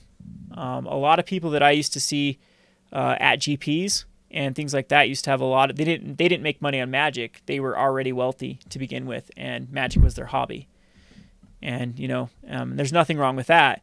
And there's also nothing wrong with someone trying to be professional, but it's just not feasible in this day and age to do so. I think people that are like the Tulane Community Colleges make a hell of a lot more than any of the pros, based upon like product placement and sponsorships and things like that. So, that was kind of a rant. Not really. Yeah, I know. I should have spec'd in a Champion Aronis. That would have been I think what he called it wasn't like I think it was a 50-cent card, and it didn't go anywhere. But it was going to be like a $9 card. Why do you guys keep getting me back on this? Come on. It's really funny. I'm going to be nice for once. What do you want, Chloe? I'm getting growled at. I know. We've been here forever. Yep. All right. Any other questions? Any other comments, concerns, complaints? Tell me what a horrible, awful human being I am. Or not. Either way. Everyone come to GP Vegas. Let's all cosplay. You guys can all be the goblins and oogle me. I'm not very tall, though, so you'll have to really bend over. That did not sound good. Yes, no, he's done playing Magic. In fact, he should have left like. Oh man, I said I was done like at 11, saying I was calling it, and then I just got talking about nonsense. So yeah, this stream is pretty much a dumpster fire by now. We played a little bit of Magic, and I could have played a lot more, but we've been looking at my deck list now forever. Arclight Phoenix, pretty good. I don't know, probably needs another spell in here somewhere. Another 1-mana spell. Another Faithless Looting, Burning Inquiry type spell. Is there even anything that discards 1 card? Like discard 1 and then does what? Like a instant sorcery? I'd even be okay with discarding 1 card, drawing a card. Because Tormenting Voice does that. What? Tormenting Voice? No, Tormenting Voice is a 2-mana spell. Oh, you're thinking it can't be a 2-mana spell. Didn't you notice that with the gameplay? It was Arclight Phoenix was tough. You wanted on turn 3 to do it, and you needed 3 1-mana spells. So a lot of times we had a Collective Brutality and Goblin Lore, and I'm like, oh, we could almost get there. So there was another split card that was just like 1/1. Is there a flashback card that's just 1/1 that does any sort of discard? I don't know. We could look at it. This will get me brewing too much though, and my brain's already fried with discard. I was about to say Flame Jab, but that's discard lands only. Yeah, Flame Jab is retrace type of stuff.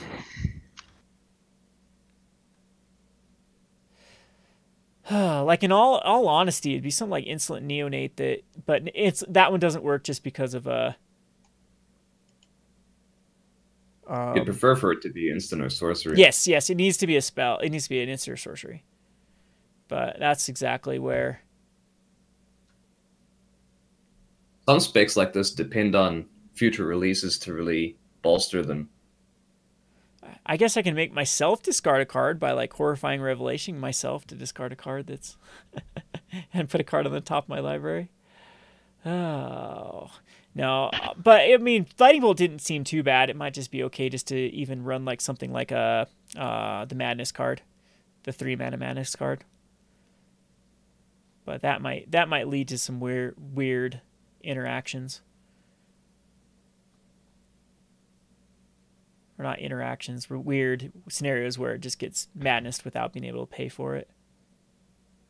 Like burning. See, Firestorm would be. No, it wouldn't. Firestorm wouldn't be that great. I was thinking Firestorm would be awesome, but.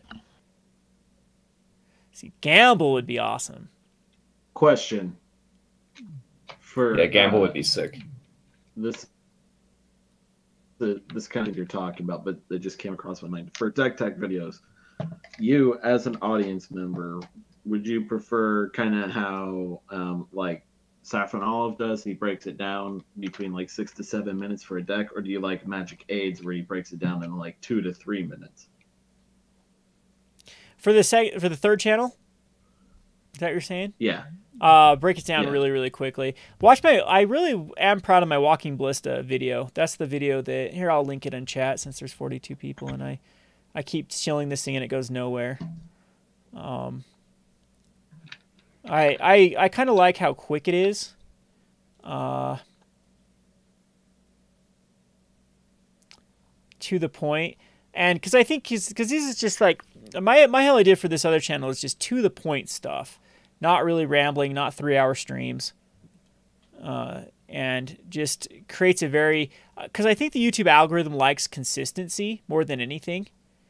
You know, it's a big. I'm trying to break the YouTube algorithm because some people strike gold with the YouTube algorithm and some people don't, and there's no rhyme. It's a lot of times there's no rhyme or reason to it, but. A lot of times it is. I think Alpha Investments has really gone where he's gone because he's been consistent in the type of video.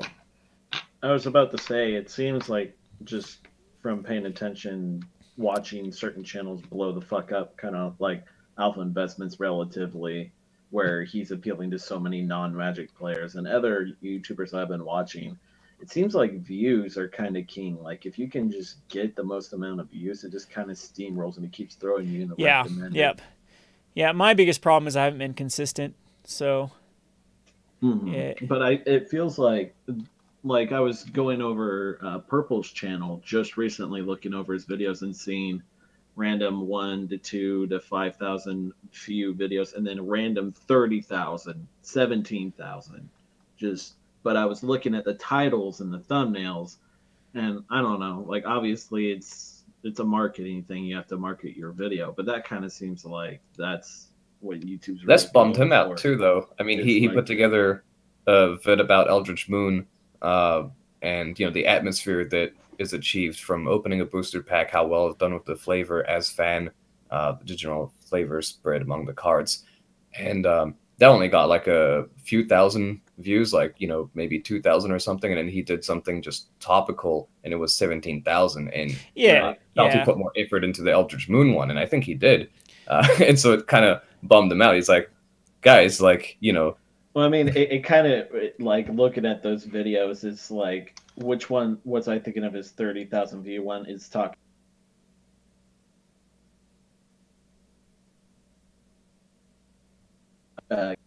Watch your shit. Did I cut out? Yeah. I was saying, he had the video that was like 30,000 is Magic dying, or like this is the death of Magic. So it kind of seems like that kind of dramatic stuff is what really pulls in. Yeah, or just the clickbait. Like one of the things that I've always not liked about certain content producers, and Purple started doing this to a point, is just reading off numbers. Like, look at the 5 most expensive cards. How many people put out one of those videos? We had Bad Boy Magic put one out. We had I'm trying to think of the other one that I saw that had like 20,000 views. We had Purple put one out. We had another bigger YouTuber, 20,000 plus, put one out of 10 or 5 or 15 of the most expensive cards in Guilds of Ravnica. Okay, it wasn't financial. Like, some of them gave their opinions on it. I think it's going to go up. I think it's going to go down. But it wasn't even, like, useful information. It was, like, literally reading a list. But that's what's getting views. It's getting people clicking on them. I mean, I'm looking at my most views ever, the videos that I've got. The majority of them are drama videos, like the majority, or top 10 most valuable cards not being reprinted in Modern Masters 2015. So I'm guilty of this crap, too. The difference I like to watch Mojo kind of everyone loves lists, like everyone loves organized videos because that's like good background shit. I've been guilty of like having watch Mojo stuff, and kind of like what you were saying earlier with the most expensive cards. That seems like that's content that just kind of gets more general views rather than your niche, like opinionated or gameplay videos. Like the normies, as it were, are just more concerned about basic shit like hot, you know, top 10 this, top 10 that. Yeah. Why is Magic dying? You know, that kind of shit. So, I mean, that one was kind of like, I did that video just on a whim. Top 10 cards, and then I gave my advice on where I thought where they're going to go or why they were so expensive. Or just, this one was the ones that were not being printed in Modern Masters. Then you look at some of the other biggest ones. Rules Loring at Pro Tour Aether, absolutely despicable. Drama video, got tons. It was one of those point and shoot, and I don't think I did a very good job. That's why I had 388 dislikes. Battle Bond booster box opening. I was just the first one to open a Battle Bond booster box opening. It was my 3rd most viewed video. Really? Rise of the Eldrazi, the backlash and how the MTG community is wrong about Wizards of the Coast. Another big one. Top 10 most expensive cards not being printed in Modern Masters 2017. Another one of my top videos. Wizards of the Coast asked MC Goldfish to stop publishing breakdowns. My reaction. Finally, the one I'm proud of, and this one must have just crept up slowly. No, I think this one also got plugged by Wizards of the Coast. And this was Omnikit standard ban list discussion. And this is one that I edited like crazy. It was a big edited video. Took a lot of time, perfectly at the 10-minute mark, and it was definitely, one of my trying to learn how to edit, and that one actually did get some good views. So that's I'm proud of that one. But then when I did the Walking Ballista, it literally has 800 views, and I spent 7 hours on the damn video. And then the next day, I did a rant about how I was pissed off at the Amazon deal.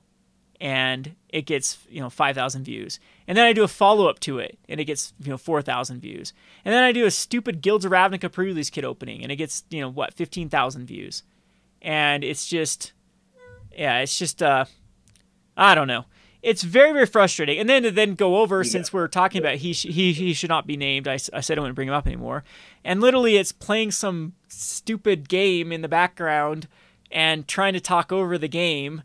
In the background of talking about some dumb clickbait conspiracy theory that's going on right now in the Magic community.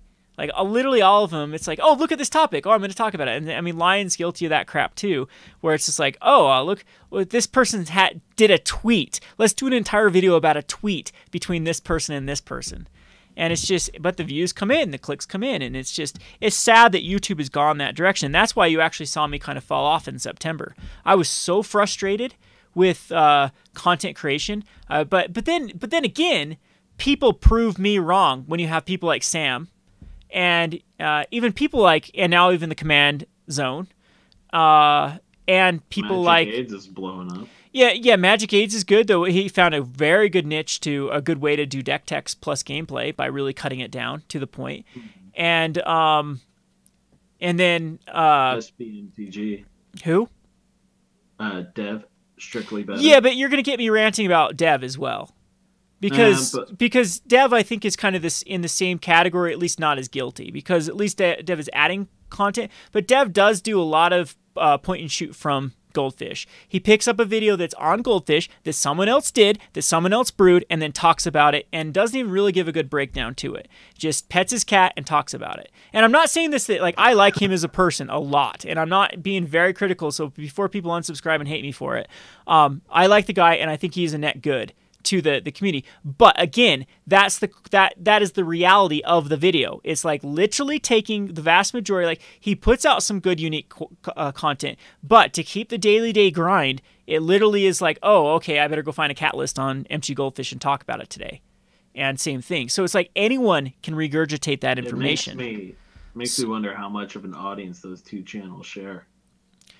Yeah, but it's like I don't want to really entertain people that are just like those are things. Is like it's the website. Let me Google that for you. Is what it feels like. It's like it's the YouTube version of let me Goldfish that for you. And I mean, people don't want to put in the work. They don't want to use the resources they have what's available to them. It's the convenience model. Why go search on a website when you can just pull up all your favorite quote unquote brewers? Well, if it was coming from like someone like Patrick Chapin or Conley Woods or Brian Kibler is really good at explaining cards, extremely good. Like those type of people, I can see like the real, like if they were explaining a deck, that is, or LSV. I think LSV does a great job breaking down like decks and things like that. To be fair for Dev, he does one of the best breakdowns in like, not like in total, like when compared to all the other YouTubers, but like compared to a large, good majority of them in terms of how he gets into each card. It's It's better See, than... maybe I need to watch more of it, because my experience, a lot of it has just been, okay, we're going to run 4 of these because it works with this, and then we're going to run this because, oh yeah, this is disgusting, and they use like words like that. I mean, the Manosaurus Wedge is really guilty of doing that. Like, everything's the best card ever. Repetitive. Everything's and it's just reading tournament results, and it's just you know, that sort of stuff, and it's just like those to me aren't the big offenders though. Like, I'll give, like I said, you'll get me ranting about that kind of stuff because it's still, in my opinion, this low quality type things that can be, anyone can literally do it. But I mean, it's still fine. It's all fine and dandy. That's not at the same level as these top 5 cards that are expensive right now. This card's good, and I think it will go up. Oh, thank you. What's that? On Reddit today, there was a post on this. Actually, front page of Reddit had one today. The guy goes like, "Wow, look, it's an aspen tree. You know how I know it's an aspen tree? Because it's an aspen tree, or because it looks like an aspen tree." And then he walks off, and it's like, "Oh, thanks, genius." And it's that's how a lot of times that I feel about a lot of these things. But you know, Sam puts a lot of effort and a lot of time and a lot of work into his videos, and they get traction, and that's awesome. Do you know that John Corpola, the TCG player, his videos, he puts a lot of time and research and effort, and yeah, that shit's super high quality. Yeah, and it's getting the views, which is awesome. It's setting a good standard, and that's because he probably doesn't edit and things like that. Maybe he does. They probably have an editor. That's a multi-person effort. Yeah, well, I miss looking at the rate of the videos coming out. Like, there's got to be at least one editor. And well, editors are a different breed too. Like, that's why I really miss Rich from Gathering Magic, cool stuff. Because Rich, what I would do is I would give him audio, and well, not just that, I'd be basically the idea of the video. So I'd be like, okay, this is the idea, this is what we're going to talk about, and then he'd just edit the video. And it was really good because, like, I know when Rich used to try to like come up with ideas and actually or analyze stuff, it just didn't really work. But then when we paired together, it was like it was really well done, because you could get, you know, my personality, and if some people think I have good analysis, other people think that I discard hollow ones because they come back. Why not both? Yeah, I know, but I mean, obviously, I think I provide some sort of benefit to the community. Otherwise, it would have lasted this long. But I think those videos, those sort of things, those, you know, 1-2 punch things where I have a video editor and a personality work very well together. So it's definitely working out for TCG Player. But anyway, yeah, there's a huge rant I can get on to YouTube. I was about to say, I've made that offer to you. I don't know, probably a dozen times. Yeah, I know. It's something that most of I'm hard for being creative. Like, I'm the type of creator that likes to one-up myself each time, so that's why I take long breaks between videos, because I get depressed and shit or whatnot. But when it comes to, like, if I'm assigned something, I'm better at it. Like, I can be more productive because I don't have to rely on my brain to, like, come up with an idea for a video. Sounds like someone else I know. Cough. Yeah. Cough. Cough. Excuse me? That's Arya in a nutshell. Like, you get Arya to, I have to finally, like, get the gloves out.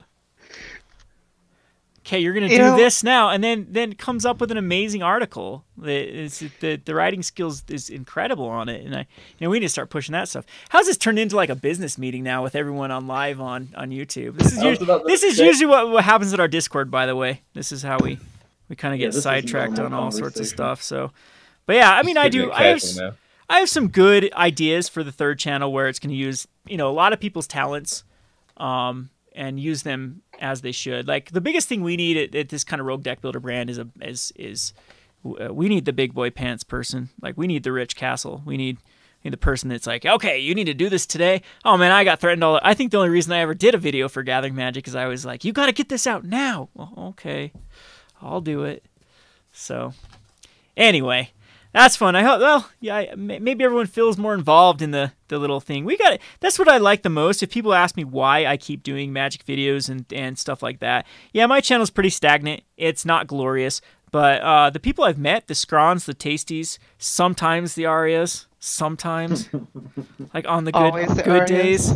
And even like Travis Wu I met through YouTube and ended up having some good conversations with like I didn't even like the guy when he streamed. It wasn't until I actually knew him personally that I'm like, this guy's pretty cool. And I've actually met him. Oh, me too. Multiple times. Wow. Pretty chill dude. Yeah, all this type of people, and then the patrons. The patrons are really fun to interact with and talk to. All that kind of stuff has kept me in this sort of little niche community we have. So appreciate everyone that's been hanging around and hanging around and listening to this kind of off the beaten path. We kind of talked about Magic, and then we got sidetracked into other stuff. And we'll brew a ton more of this Arclight Phoenix. Arya, I'm spilling the beans right now. We have a contest that's going to be going on. I don't know what the prize is going to be. Probably right now, I at least can give you a fat pack. But the first person that 5-0s with Arclight Phoenix, you message me on your MTGO account, and I don't know, maybe we'll do tickets instead. We'll figure it out. Either tickets or spell quellers. Maybe we'll pay off in spell quellers. What about the, would there be... Do you want to know why we'll... Here, this is why we will pay off in spell quellers. Right there. Oh, speaking of competitions, there was such a thing as a Rogue Master Brewer for Pauper, and that kind of fell to the wayside because of complications with the last month with just Gone Rogue Games. Yeah, so, we'll figure it out. If you've got someone, I mean, if you got a way to complete that, we can just complete it in the. Yep. Spec Queller. It actually, the whole problem with it is I sold as many as I thought I could. I've actually had 150 at one time period. I've always sold them at about 7 to 8 tickets, so I've made a pretty good penny off of Spell Quellers. But anyway, yeah. Well, we can pay off in something, but I really want to see Arclight Phoenix in decks. And yeah, I'm sure people can just throw them into any deck, and it worked really well in this one though. Would there be an arena equivalent? No, this is for modern. Excuse me. Oh, modern. Yeah. Okay. It's already been done in standard. There's been a couple lists that have already 5-0'd in standard with Arclight Phoenix. It works okay. If you caught our stream before, there were some really flashy games, but the main thing with that stream was just me being extremely frustrated. We had a lot of bad variants, like super bad variants with not finding Phoenixes until there's like 22 cards left in the deck type nonsense. And I mean, that's what a deck like this is a lot easier because you have multiples that you can work off of. In the Phoenix deck, you really only have Phoenix. It's the big payoff. But yeah, so it's been done in standard. But Legacy and Modern, that's probably what the competition will be. We'll figure out how to pay it off, and can't be in your sideboard, got to be in your main. Yep, Arclight Phoenix, four Arclight Phoenixes in a deck, and if it 5-0s, that's the. And then because the thing, this is my theory. If it 5-0s, then Seth will do a video about it, and if Seth does a video about it, it will just have the Seth effect. And regardless if the card is good or not, I'm gonna make my money back with Arclight Phoenixes. And then Card Kingdom, gonna put them up for $5 for buy list, and I can buy list them all to the Card Kingdom for double what I paid for, and then feel good about life, and then rinse and repeat. Find another one to do that, but. This is how you control the market, by holding content. Yeah, I mean, I guarantee Command Zone is starting to do it. They're picking some dumb stuff for their, come on, we know you're buying that crap out before you, or your sponsors are sponsoring you to do stuff like that. But right, they send their top 10, like they just did the top 10 or blue cards, yeah. And they sent their list over to Card Kingdom, and they're like, you might want to hold on to your cap sizes. Our cap size is going up because I will be very, very happy because I don't know. I thought that's a card I don't know. I actually didn't spec into. I didn't spec in cap size. I just called it for my other channel. If people haven't subscribed to my other channel, I do a thing called the Rogue Roundup, where each week I pick 5 cards, no matter what. So great vids, those Rogue Roundups. Oh, thanks. I appreciate it. I'm trying to put more effort into that kind of stuff. And then I try to do a Market Monday recap there. And then I also am going to kind of do these critical videos. So tomorrow I'm going to try to bust out the Wedge video. And it's not going to be negative, everyone. Well, see, I can play nice as well. Like Wedge and I have a history, but that I've kind of buried it. I still don't really like the guy as a person, but I feel more sad for him than anything. But anyway, I'm definitely going to critique his finance video, And for the most part, it's positive. I think that most of the picks were very solid. Yes, more than a few of them were self-fulfilling prophecies. Again, though, you have the Tolarian, the Wedge, the Seth effect, that even if you call a card, it's going to go up regardless. Education is the most important thing for a card. People actually realizing the card exists is the biggest. Look how many decks Burning Inquiry has been able to go into since people just realized it was a card. You know, it took a while for people to even realize that this card existed. And now that they don't, it's starting to go in a lot of different decks that it could have gone in way before these Hollow One type cards and things like that. But, yeah. Does it see any pop play? It has before. I've seen it in some like Exhume builds. And, but the problem with Burning Inquiry in many decks is the randomization can really be brutal. Right. And especially Pauper. Pauper's a format where you can't really give up your first turn. Like, first turn is very important. And you can't be, like, doing random stuff. So, yeah, Pauper's a very, very... you do not have a lot of leeway in Pauper because you don't have cards that can really go over the top or make up for a missed turn.